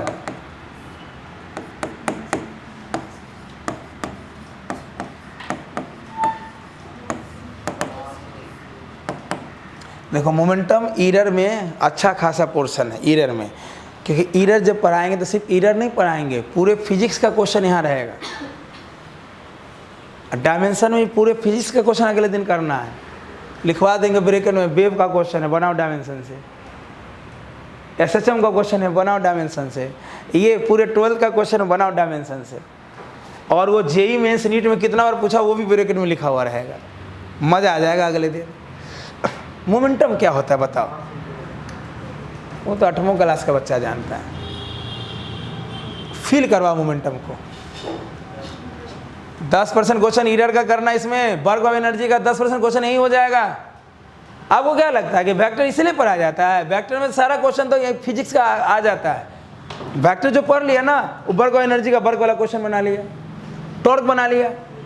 तो शुरू का चैप्टर जो है unit dimension, vector, basic math हमें मजबूत नहीं बलवान बना देता है। आने वाला चीज़ तो अभी पढ़ा देता है। हम ईरर पढ़ा देंगे, तुम जाके जितना परसेंटेज वाला क्वेश्चन है ना सारे चैप्टर का बना लो, बस तुम्हें फार्मूला याद होना चाहिए, सब बन जाएगा। परसेंटेज देख के डर नहीं लगेगा कभी भी। आज से पहले कलम रुकता होगा, देखिए परसेंटेज वाला छोड़ देते होंगे आप। बोलो मैं गलत बोल रहा हूँ तो बोलो, गलत बोल रहे हैं, जरूर छोड़ देते होंगे। जैसे लिखा ना 25%। मोमेंटम मतलब होता है ताकतवर, मास मतलब ताकत, जितना ज़्यादा मास उतना ज़्यादा ताकत है। बताओ किस बॉडी को चलाना तुम पसंद करोगे, 2 kg को कि 20 kg को? बोलो 2 kg को धक्का देना, 20 kg को, किसको धक्का देना पसंद करोगे? क्या है भैया, 2 kg का ताकत कम है। मास डिफाइंस ताकत, the real definition of mass. जब भी आज के बाद मास का चर्चा करें, जब हम बोलेंगे मास, तो तुम्हारे मन मंडल में चलना चाहिए ताकत है, ये शक्ति है, ये जितना ज़्यादा मास उतना ज़्यादा ताकत। और जब मास में वेलोसिटी आ जाता है तो ताकतवर हो जाता है, जिसे क्या बोलते हैं? तो क्वेश्चन यहाँ से बनेगा, ना कि मास और वेलोसिटी से। सर फार्मूला है, तो फार्मूला तो इसलिए बनाया गया ताकि आपका काम आसान हो। क्या जो पहली बार बनाया वो फार्मूला से बनाया नहीं? पिछले क्लास में कहानी सुनाया था ना हलवा वाला, भूल गए एक के दिन में हलवा? अरे बोलो, फार्मूला थ्योरम लॉ क्या है? हमारा रेसिपी है जिसको फॉलो करके क्वेश्चन बनाते हैं, उसी से क्वेश्चन बने ऐसा कोई ज़रूरी है ना? तो जब m मास का बॉडी v वेलोसिटी से चलता है तो मास और वेलोसिटी के प्रोडक्ट को मोमेंटम बोलते हैं। और इसके साथ साथ याद रखोगे ये ताकतवर है। ये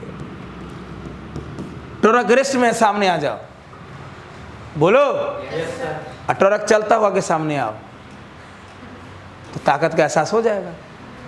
ट्रेन रेस्ट में सामने आओ, ट्रेन चलता हो तो सामने आ जाओ। ट्रेन चल रहा है तो ताकतवर है, उसको क्या बोलते हैं? मोमेंटम काइनेटिक एनर्जी में कितना क्वेश्चन है समझ ही सकते हो, सिर्फ 11th वाला पोर्शन में है। 12th वाले पोर्शन पूरा एंट्री लिए हुआ है, और 12th वाला पोर्शन में कहीं कलम रुके ना तो समझ लेना 11th तुम्हारा बर्बाद है। जैसे इलेक्ट्रोस्टैटिक्स में कलम रुकना हो तो 11th बर्बाद है आपका, मैग्नेटिज्म में कलम रुकना हो तो 11th बर्बाद है। तो 11th जितना अच्छा होगा 12th उतना अच्छा होगा। तो मोमेंटम मतलब ताकतवर, सिंपल याद रखना है। मास इंटू वेलोसिटी, मास का डायमेंशन m, वेलोसिटी का LT - 1, बोलो ना MLT - 1। हम इस चैप्टर के दौरान, वेक्टर के दौरान, आने वाले चैप्टर का बहुत सारा चीज़ें यहाँ करवा देंगे, क्योंकि हमको मालूम है कि अगले 3-4 महीना बाद क्या होने वाला, क्या क्या यूज होगा। जैसे काइनेमेटिक्स पढ़ाएंगे तो काइनेमेटिक्स नहीं पढ़ोगे, 4 महीना बाद क्या पढ़ने वाले हो काइनेमेटिक्स में पहले ही रहेगा। सर्कुलर मोशन का बेहतर हिस्सा पूरा काइनेमेटिक्स में ही बता देंगे हम पहले, ताकि सर्कुलर शुरू करेंगे तो पट क्वेश्चन बने। इसलिए ध्यान से सुना करो। बोलो इम्पल्स क्या होता है, सुने हो क्या होता है?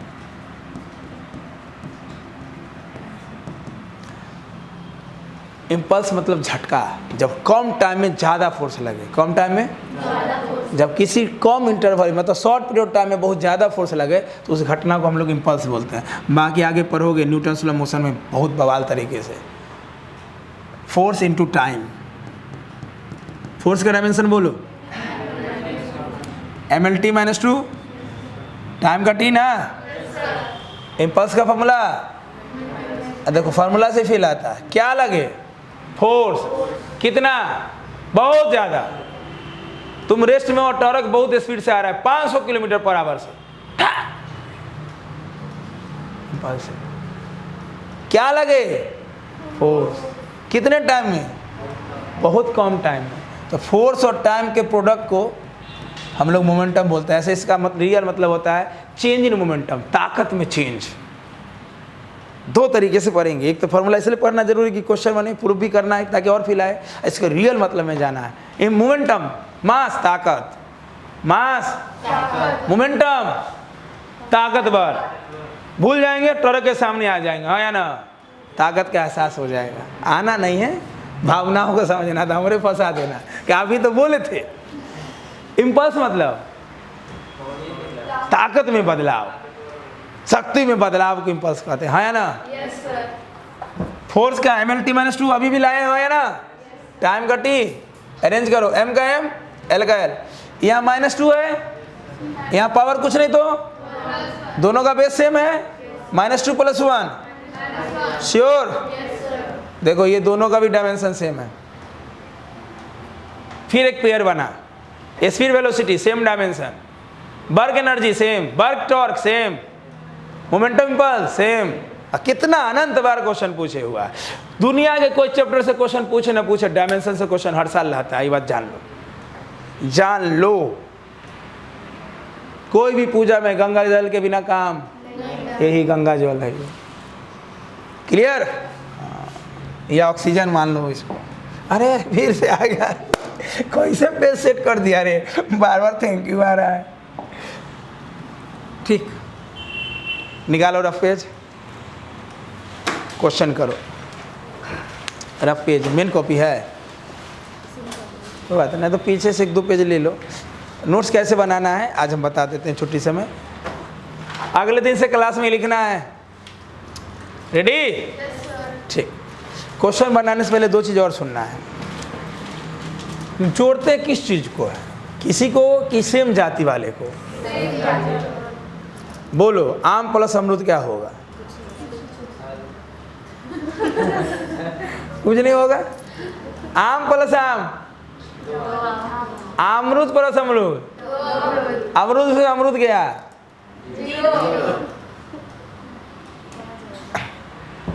यानी जब भी हम कैलकुलेशन करेंगे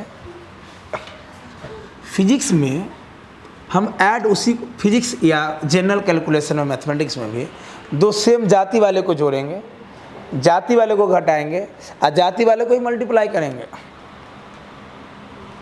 आम इंटू अमरूद, आम इंटू आम, आम स्क्वायर या 2 आम, है ना, मल्टीप्लाई।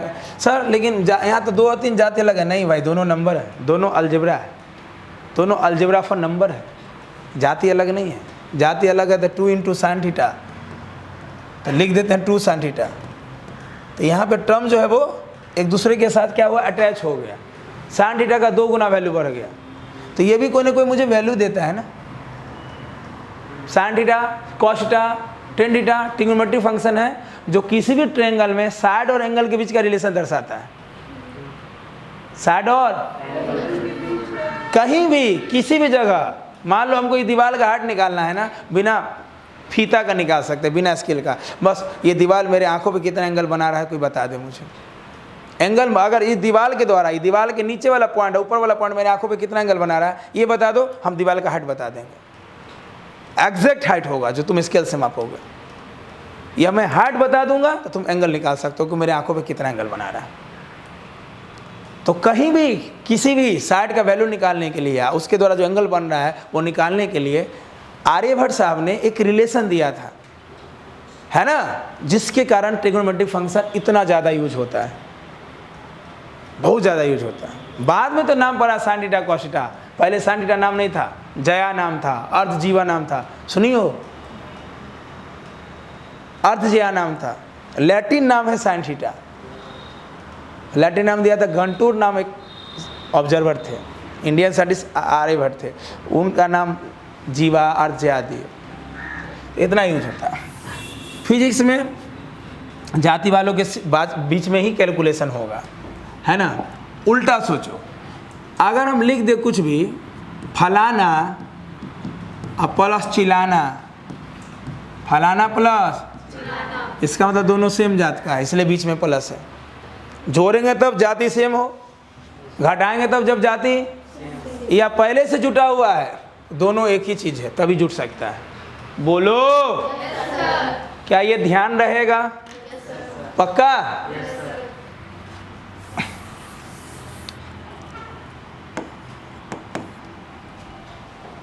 रेडी? क्या क्या डायमेंशनलेस होगा और यूनिटलेस होगा? जैसे साइन थीटा, ये फंक्शन है। क्या ये फंक्शन है? तो फंक्शन का कोई डायमेंशन नहीं होगा, कोई यूनिट नहीं होगा। ई के पावर एक्स एक्सपोनेंशियल फंक्शन है। फंक्शन का कोई यूनिट नहीं होगा, कोई डायमेंशन नहीं होगा। लॉगरिथम, लॉग कहीं पे लगा हो, इसका कोई यूनिट नहीं होगा, कोई डायमेंशन नहीं होगा। क्लियर? जैसे मान लो हम लिखे y बराबर a sine omega T plus के एक्स, कुछ भी। आप आज ऑब्जर्व करें, इंटरेक्ट करें मेरे साथ। एक एक लाइन जो बोल रहा हूँ, एक एक लाइन लिखवाता हूँ क्लास में, टेंशन कहीं नहीं लेना है। अब दिमाग में ये धारणा मत बैठा लेना कि सर लिखवाते नहीं। पहले 2-3 क्लास में मुझे आपसे दोस्ती करना होता है, इंटरेक्शन बहुत ज़रूरी है, ताकि आप कहीं भी हमसे पूछने में लजाओ नहीं। कहीं भी फिजिक्स बनाने में प्रॉब्लम हो तो आप शेयर करने में समय ना ले लो। कभी कभी कोई बच्चा बहुत ज़्यादा समय ले लेता है, शेयर करना है आज, वो प्रॉब्लम शेयर कर रहा बहुत दिन बाद, समय बिता दिया, तो इसमें आपका बहुत बड़ा गड़बड़ी हो सकता है। बीमारी आज है, आप फिजिक्स के बीमार आदमी हो, हम फिजिक्स के डॉक्टर हैं, तो हम दोनों का इंटरेक्शन बहुत हाई होना चाहिए, कहीं भी कोई इलाज श्रम नहीं होना चाहिए। आपको बीमारी बताना है, मुझे सुधारना है, मुझे इलाज देना है, प्रॉपर दवाई देना है मुझे। क्लियर? अब देखो मेरे से पूछ दिया इसमें, find the dimensions of, find the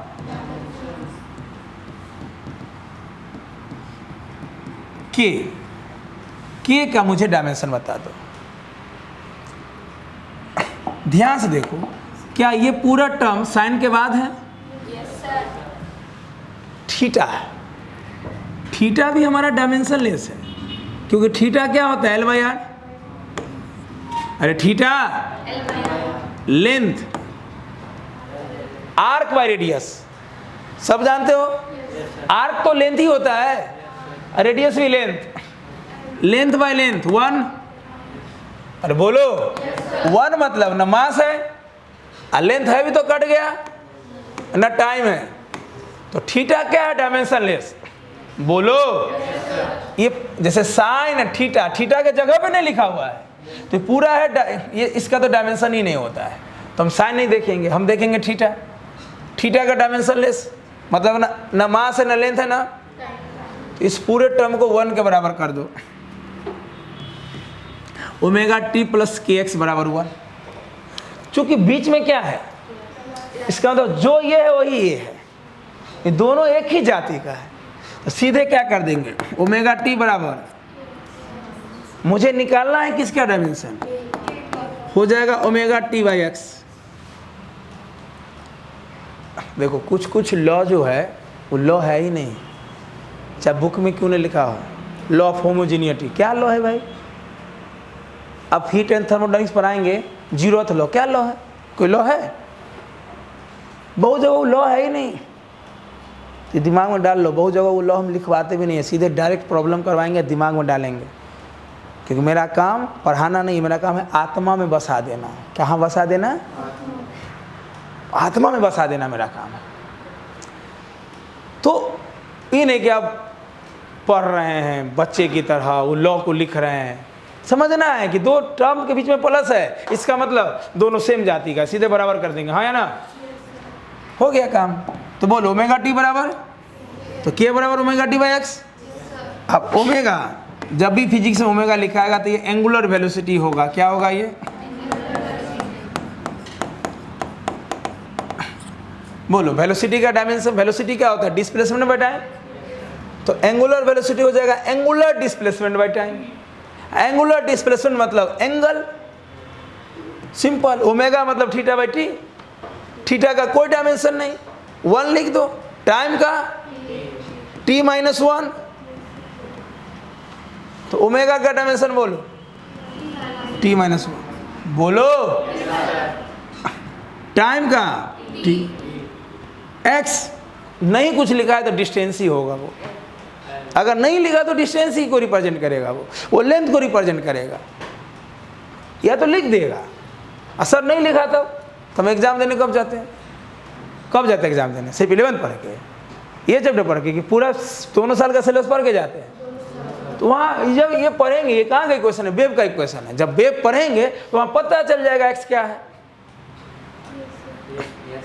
3 चीज है, या तो लिख देगा, बोलो नहीं लिखा, एक्स है, वाई है, वो डिस्टेंस ही है। तीसरा, एग्जाम देने कब जाएंगे? पूरा चैप्टर पढ़ के जाएंगे। वो चैप्टर पढ़ के जाएंगे तो हमको पता चल जाएगा एक्स डिस्टेंस है। क्लियर? कोई घबराने वाली बात नहीं है। कट गया ये? तो डायमेंशन क्या हो जाएगा? l minus 1। तो ऐसे कितने भी इक्वेशन रहेंगे, बनाने का तरीका सेम रहेगा। देख के आंसर बताओ इसका। y बराबर 2a साइन कॉस कुछ भी लिख दिया, omega t plus 5। Find the dimensions of omega t plus 5। बोलो आंसर। टोटल का डायमेंशन चाहिए।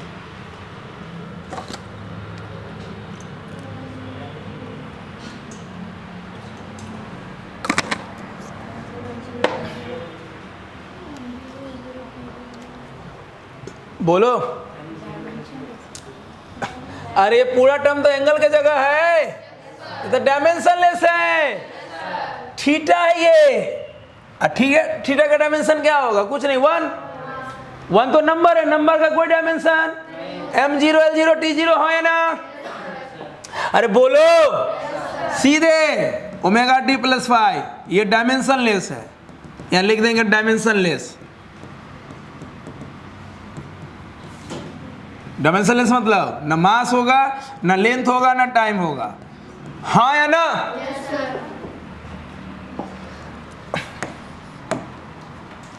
बहुत सारे क्वेश्चन ऐसे दे सकते हैं। y बराबर 2a cos x by v minus के। Sure?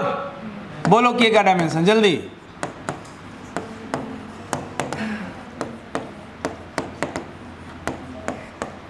Find the dimensions of के। क्या करेंगे? क्या दोनों के बीच में माइनस है?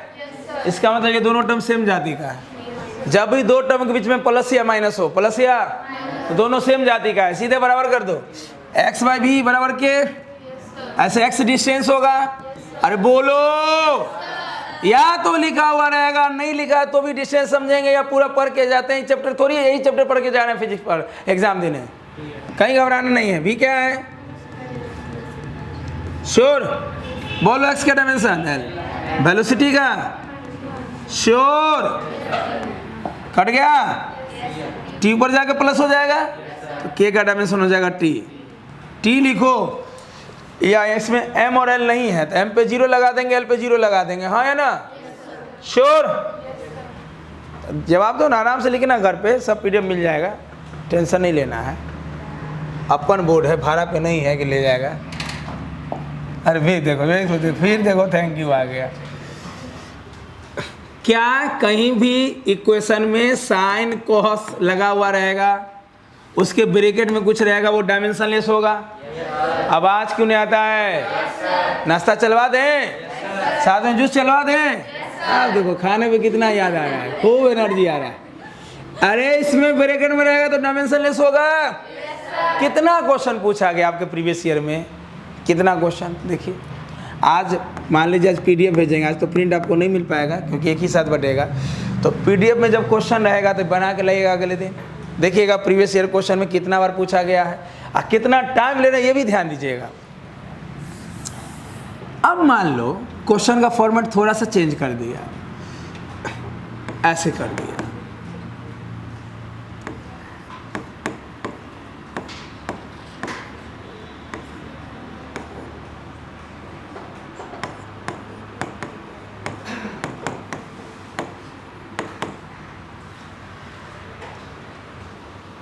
P plus A by V square into V minus V बराबर N R T. P pressure है। अच्छा, जैसे यहाँ हम लिख रहे हैं P प्रेशर है, अब बुक में इसी क्वेश्चन लिख देगा कि P भी यूजुअल मीनिंग है उसका, मतलब P प्रेशर है। कहो सर हम कैसे पकड़ेंगे, तो एग्जाम देने कब जा रहा है कि नहीं? भी कि भोलवा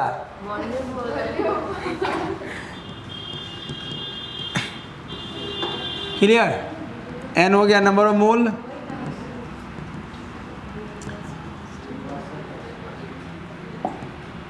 आर हो गया गैस कॉन्स्टेंट, सुने हो ना? हो सकता है, लेकिन ये क्वेश्चन में भी वॉल्यूम है। फिर मैं बोल रहा हूँ, मैं एग्जाम देने कब जाऊँगा? नहीं पढ़ोगे ना, पढ़ाएंगे कैनेडिक थ्योरी ऑफ गैसेस में, भांडरवाल गैस ऑफ इक्वेशन है। केमिस्ट्री से तो हटा भी दिया आइडियल गैस, केमिस्ट्री में स्टेटोमीटर हटा दिया ना, उसमें कुछ पोर्शन हटाया, अच्छे से देखिएगा। कहाँ देख, इस पे जाके देखना, कब देखी थी? अब तुम एक बार ना चेक कर लिया करो, पागल वहाँ बैठा हुआ कुछ भी कर देता है। जानते हो क्या करता है? पता नहीं कौन लोग बैठे हुए वहाँ, आज तक जब भी सिलेबस चेंज हुआ है ना, अगर ऐसा करता कि सी हटा देता है ना, तब दिक्कत नहीं है।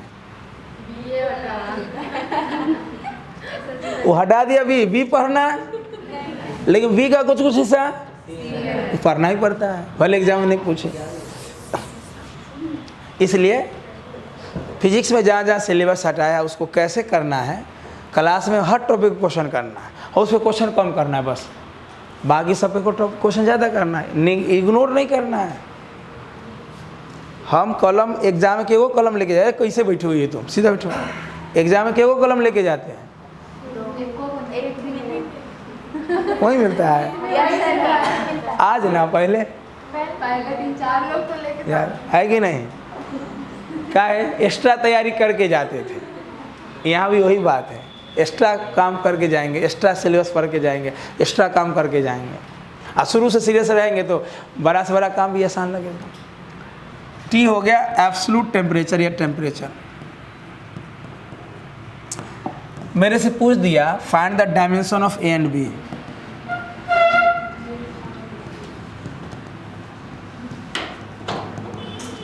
Find the dimensions of A and B.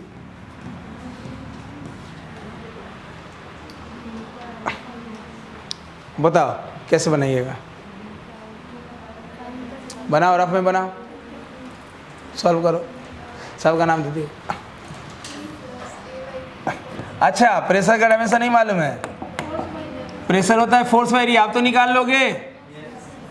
Force का मालूम है, एरिया का मालूम है, वॉल्यूम का डायमेंशन आपको मालूम है L3, मोल का मोल ही होता है।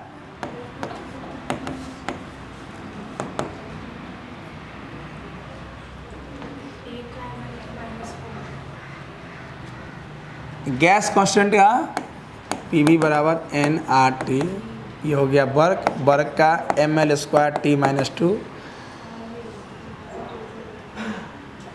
पर मोल पर केल्विन।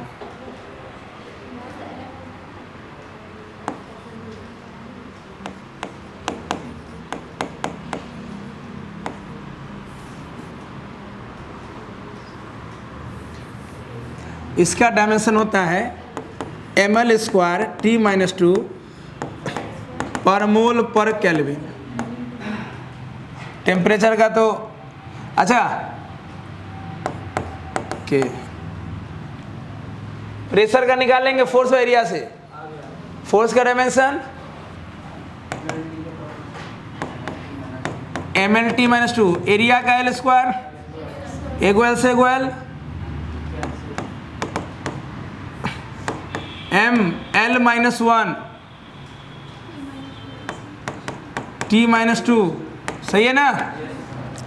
एम एल से एल कट गया, एल माइनस 1 टी माइनस 2, सही है ना।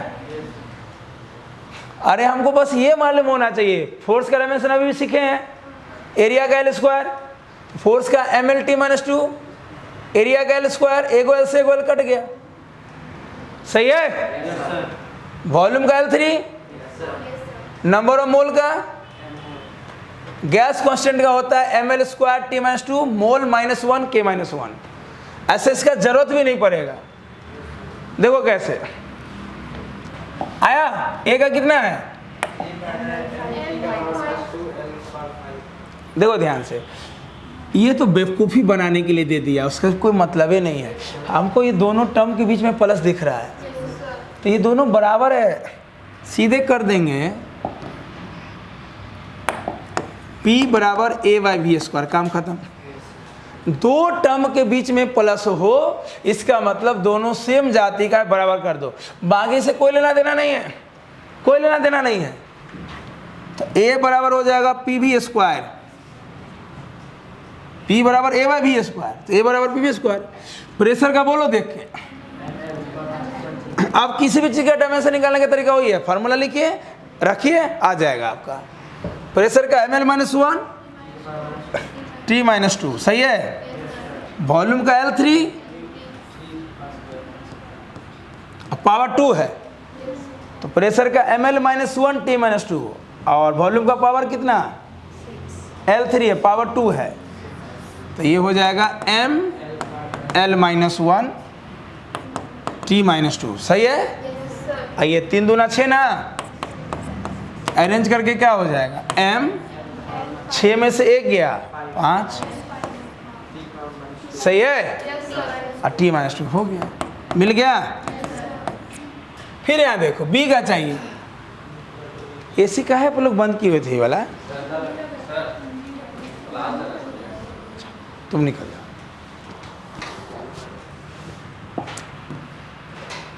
बोलो b का कितना होगा, और वहां पे कुछ अजीब रहता है,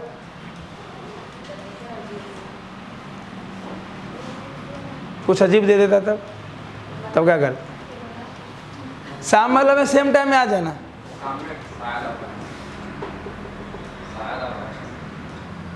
क्या है नहीं, शाम वाला में आके आप फिर 6 बजे वाला में रुक के बैकअप कर लेना है। तो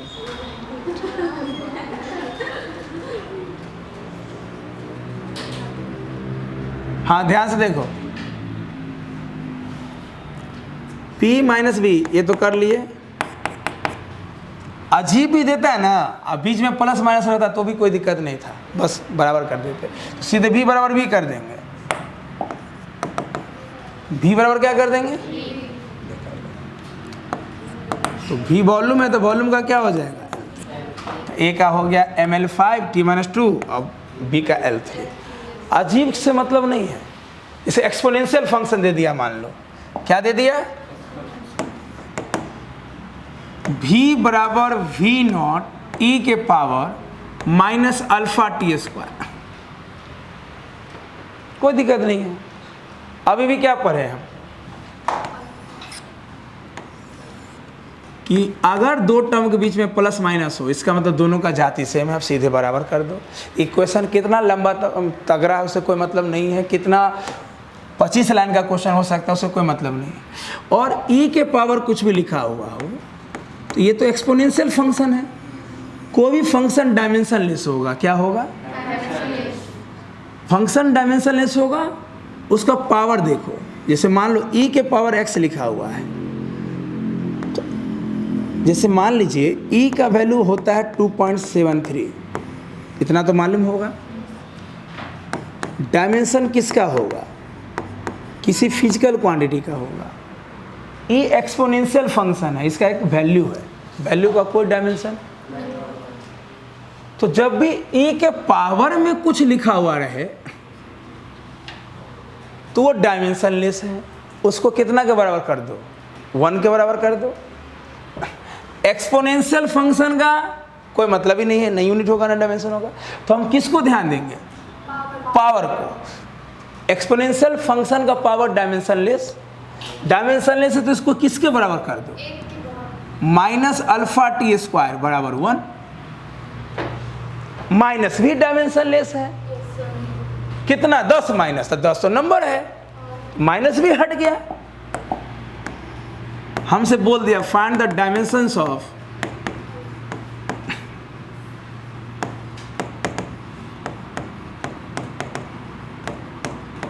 अल्फा, तो बोलो अल्फा क्या हो जाएगा? 1/t स्क्वायर, टाइम का t हो गया t माइनस 2। तो 3 टाइप का क्वेश्चन हमारे सामने आ गया। पहला, अगर इक्वेशन में ट्रिग्नोमेट्रिक फंक्शन हो, क्वेश्चन कैसे भी लिखा हुआ हो कोई मतलब, ट्रिग्नोमेट्रिक फंक्शन के ब्रैकेट में जो चीज़ लिखा हुआ है वो तो एंगल का काम कर रहा है, एंगल डायमेंशनलेस है, दिमाग बैठा लिए। अब उस ब्रैकेट में प्लस या माइनस लिखेगा, तो जब भी दो टर्म के बीच में प्लस माइनस हो तो दोनों का जाति सेम है, बराबर कर दो। जनरल इक्वेशन लिखा हुआ है, उसके लंबाई चौड़ाई से कोई मतलब नहीं, वो अजीब भी लिख सकता है। ध्यान देना सिर्फ प्लस और माइनस पे, इस पे ध्यान देना है। आप इंडिविजुअल टर्म को बराबर कर दो, बाकी मत देखो। ये तो हम जानबूझ के लिखे थे। अगर मान लो हमको ये बनाना नहीं रहता तो हम जानबूझ के बोलेंगे फोकस करो फोकस करो, कोई मतलब ही नहीं इससे भी हमको। क्लियर? वैसे अगर इसका निकालना हो तो आपके पास फॉर्मूला आपको मालूम है, इतना तो मालूम होगा, पी वी बराबर N R T. P V बराबर पी प्रेशर है, वी वॉल्यूम है, एन नंबर ऑफ मोल है, आर गैस कांस्टेंट है, टी टेम्परेचर है। प्रेशर का आपको मालूम है, वॉल्यूम का आपको मालूम है, मोल का मोल ही होता है, टेम्परेचर का कैल्विन। यहाँ से निकालेंगे कि नहीं निकालेंगे? और निकालेंगे तो यही आएगा। बोलो। अब आ गया एक्सपोनेंशियल फंक्शन। एक्सपोनेंशियल फंक्शन में क्या देखना है? पावर। एक्सपोनेंशियल फंक्शन का पावर डायमेंशनलेस, उसको सीधे 1 के बराबर कर दो और निकाल दो वहां से। अब फटाफट आंसर दो।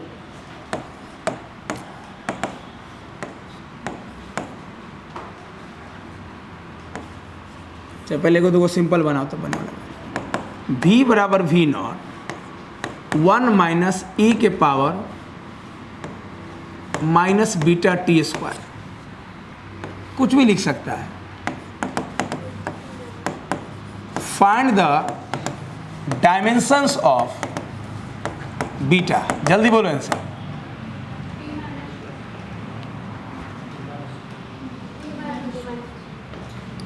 सीधे हमको क्या देखना है? क्या दोनों के बीच में माइनस है? इसका मतलब जितना ये है उतना ही ये है, यानी पूरा टर्म 1 के बराबर है। अब हम समझ गए कि ओ ये पूरा 1 के बराबर है। हमको क्या देखना है? ये टर्म या इसका power, minus beta T square. Minus भी गया तेल बेचने, इसको किसके बराबर? Beta 1/t square.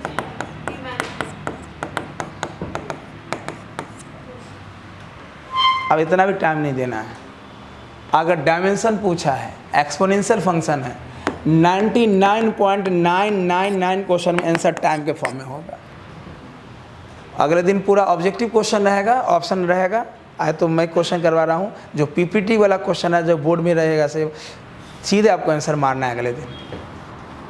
टाइम नहीं लेना है। टाइम लिए तो आज आप एब्सेंट थे, हम तो ये मानेंगे। अगर एक्सपोनेंशियल, तुम लोग एनर्जी का लेवल बहुत डाउन कर दियो आज, ये एनर्जी लेवल में काम नहीं चलेगा। अगर एक्सपोनेंशियल फंक्शन के रूप में क्वेश्चन है तो आंसर टाइम के फॉर्म में ही आएगा। क्लियर? Yes sir. इस बात को दिमाग में रखना है। बना लोगे? हो जाएगा? Yes sir.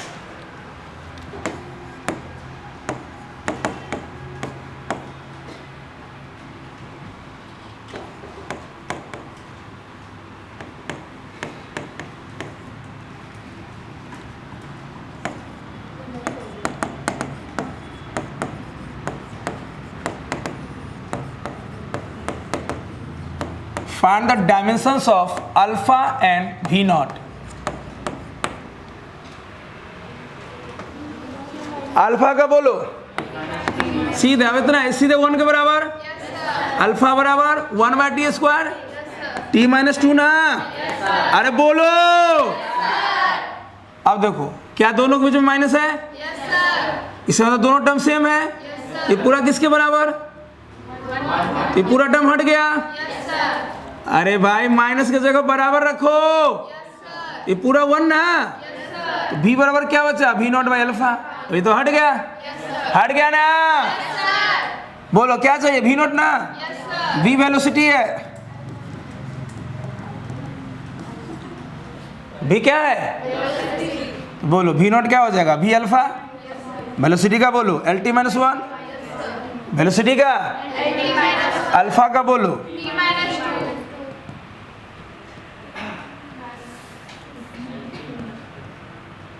lt-1 इंटू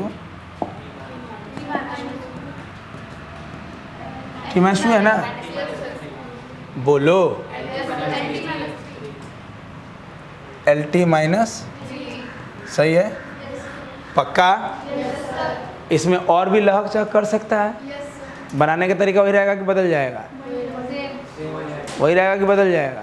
कुछ भी कर सकता है, कुछ भी। जैसे एक और लिख रही हो, बस एक दो और प्रॉब्लम करो।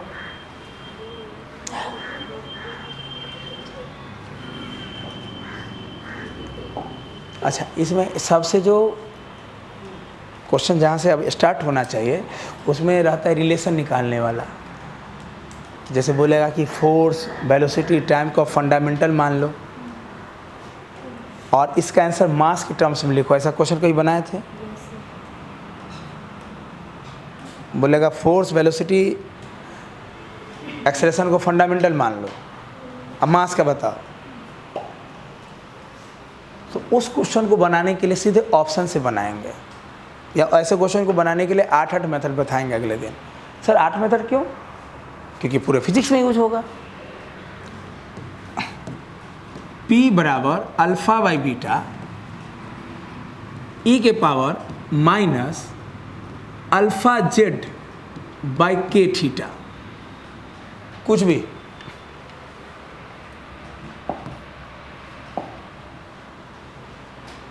ये क्वेश्चन सबसे पहले IIT एडवांस में पूछा था, फिर जेईई मेंस में इसको रिशेड्यूल किया गया, फिर एम्स में ही पूछा गया क्वेश्चन। इसी में दाएं बाएं करके कुछ इधर कुछ उधर, यानी एक टाइप का क्वेश्चन इस टाइप का आपको 2-3 जगह दिख जाएगा। ओरिजिन बता दें कि सबसे पहले कहाँ पूछा गया है। पी प्रेशर है। पी क्या है? प्रेशर का डायमेंशन अभी भी हम लोग निकाले थे, ml-1 ना, t-2। भूल जाएंगे तो क्या करेंगे? Pressure force by area. कहीं दिक्कत हो रहा है? मैं लिख दूं या क्लियर है ये? कहीं दिक्कत होगा तो बोलना। स्पीड ठीक है या और बढ़ा दें? बढ़ा दें? ठीक, अगले दिन से। अल्फा बीटा कांस्टेंट है।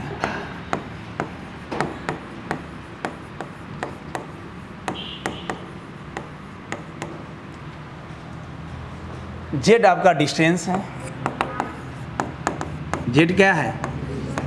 डिस्टेंस का dimension L. Sure?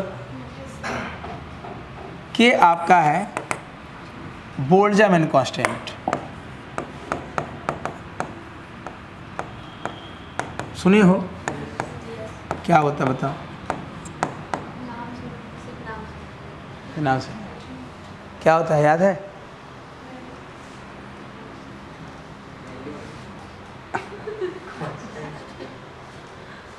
Boltzmann constant क्या होता है मालूम है?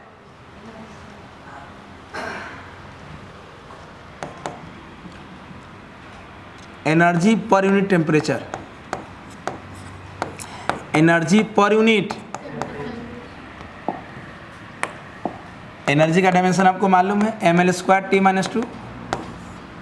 बोलो। टेम्परेचर का के ml² t-2 k-1। बोलो। नहीं बोलोगे? एनर्जी पर यूनिट टेम्परेचर को ही हम लोग बोल्ट्जमैन कांस्टेंट बोलते हैं।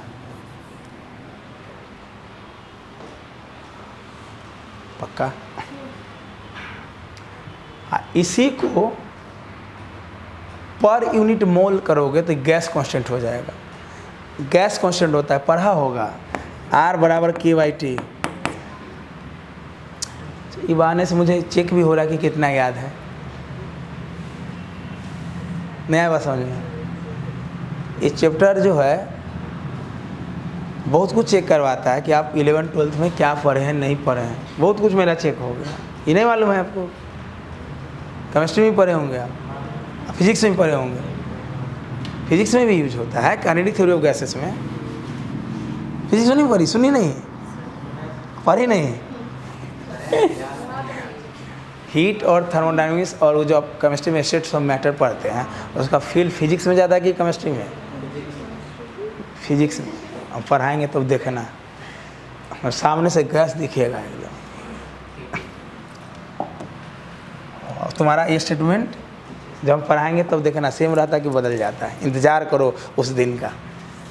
Clear? Yes sir. Theta temperature है, टेम्परेचर का K या थीटा दोनों। चलो अल्फा बीटा का डायमेंशन निकाल के बताओ। सबका नामों लिख दिया।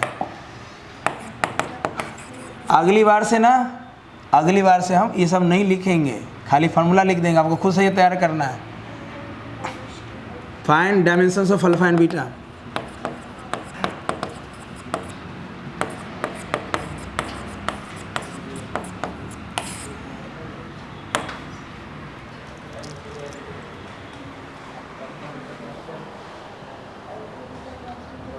कांस्टेंट का डायमेंशन नहीं होगा?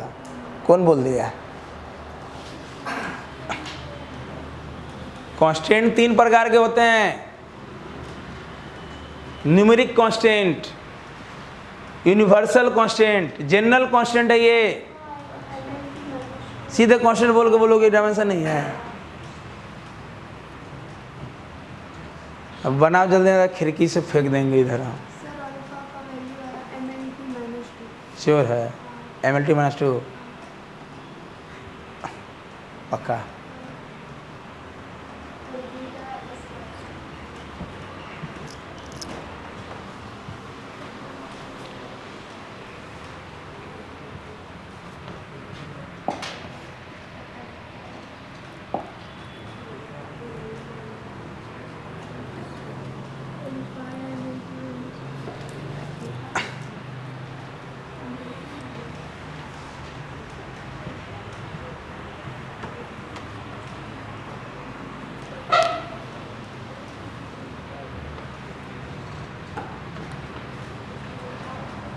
आ गया? बोलो अल्फा का।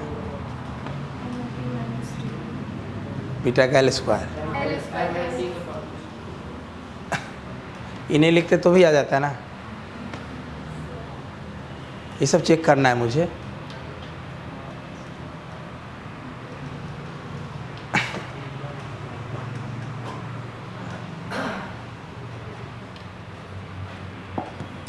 देखो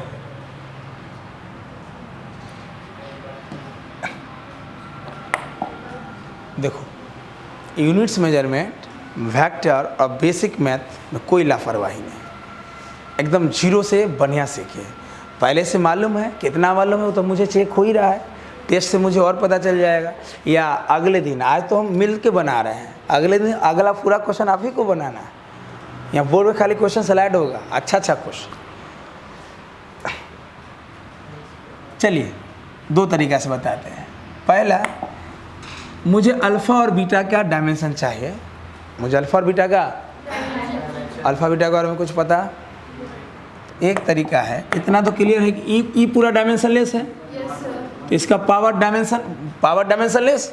अरे फंक्शन डायमेंशन लेस तो उसका पावर भी डायमेंशन लेस, उसको 1 के बराबर कर देंगे। बोलो। तो मान लीजिए -α/z/k θ, ये तो एक्सपोनेंशियल फंक्शन का पावर है, ये डायमेंशन लेस है, इसको 1 के बराबर कर दो। बोलो। ये माइनस हट गया। ऐसा क्यों किए सर? तो क्वेश्चन स्टार्ट कैसे करें? बुद्धि से सोचो। P बराबर अल्फा बाई बीटा में ये टर्म तो है ही नहीं, बाकी सब चैप्टर के लिए फॉर्मूला रहे, ये वाला टर्म रहेगा। डायमेंशन में इसको हटा देंगे हम, हटा दिए। अब मेरा इक्वेशन तो सिर्फ बचा P बराबर अल्फा बाई बीटा।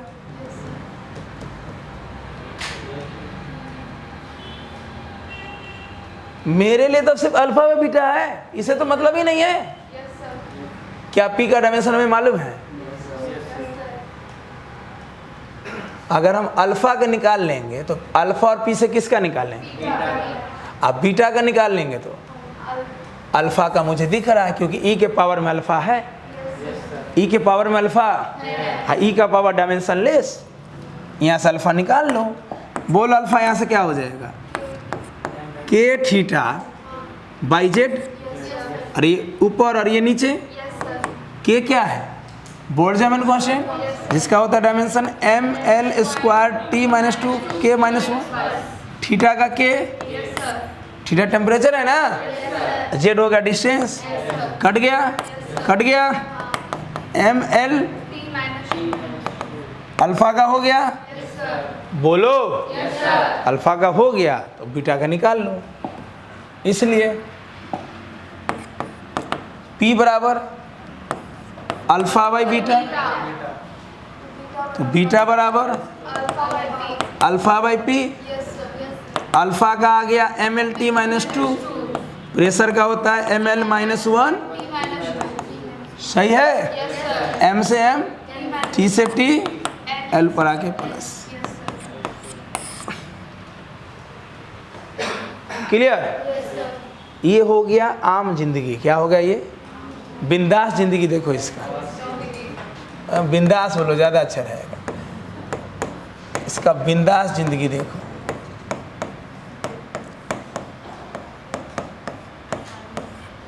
ये आम जिंदगी था। बोलो मेंटोस अच्छा लगा है तो बिंदास बढ़िया लग रहा है सुनने में। क्या P बराबर अल्फा बाई बीटा, इसके बगल वाला टर्म तो डायमेंशन लेस है, और इसके बगल वाला टर्म तो डायमेंशन लेस है ना। P क्या है?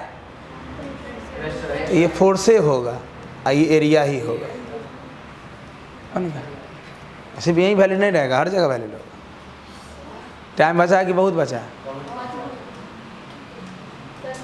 पता चला? अरे ये डायमेंशन लेस है ना। P फॉर पापा, प्रेशर मतलब ये फोर्स होगा और ये एरिया होगा, यानी अल्फा फोर्स के बराबर है। बोलो फोर्स का डायमेंशन ml/-2, बोलो बीटा एरिया के बराबर। टाइम बचेंगे कि बहुत बचेंगे? और ये बुद्धि सिर्फ इसी क्वेश्चन के लिए नहीं होगा, अगले दिन इसी टाइप का और क्वेश्चन करेंगे और सेट में भी क्वेश्चन रहेगा। समझे? आप बोलो मेंटोस की बिंदास। क्लियर? क्या जरूरी है बनाना? तो ऐसे बहुत तेरे क्वेश्चन है। क्लियर?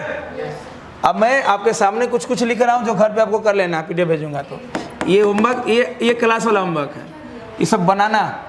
इसे मान लो हमने लिख लिया u बराबर a√x by b plus x²। u potential energy है।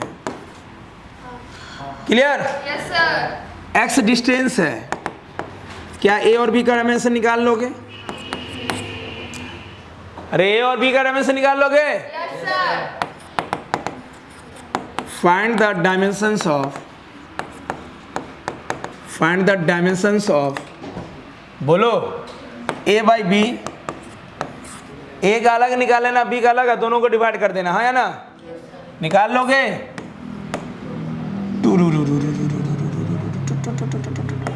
F बराबर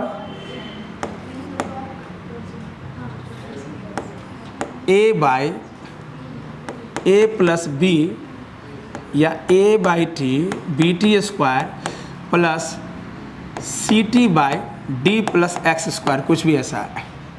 अनंत इक्वेशन दे सकता है। ये सब घर के लिए है। F और फूफा जी की फोर्स, ABCD सब कांस्टेंट है। ABCD सब T4 अगला uncle, X distance, find dimensions of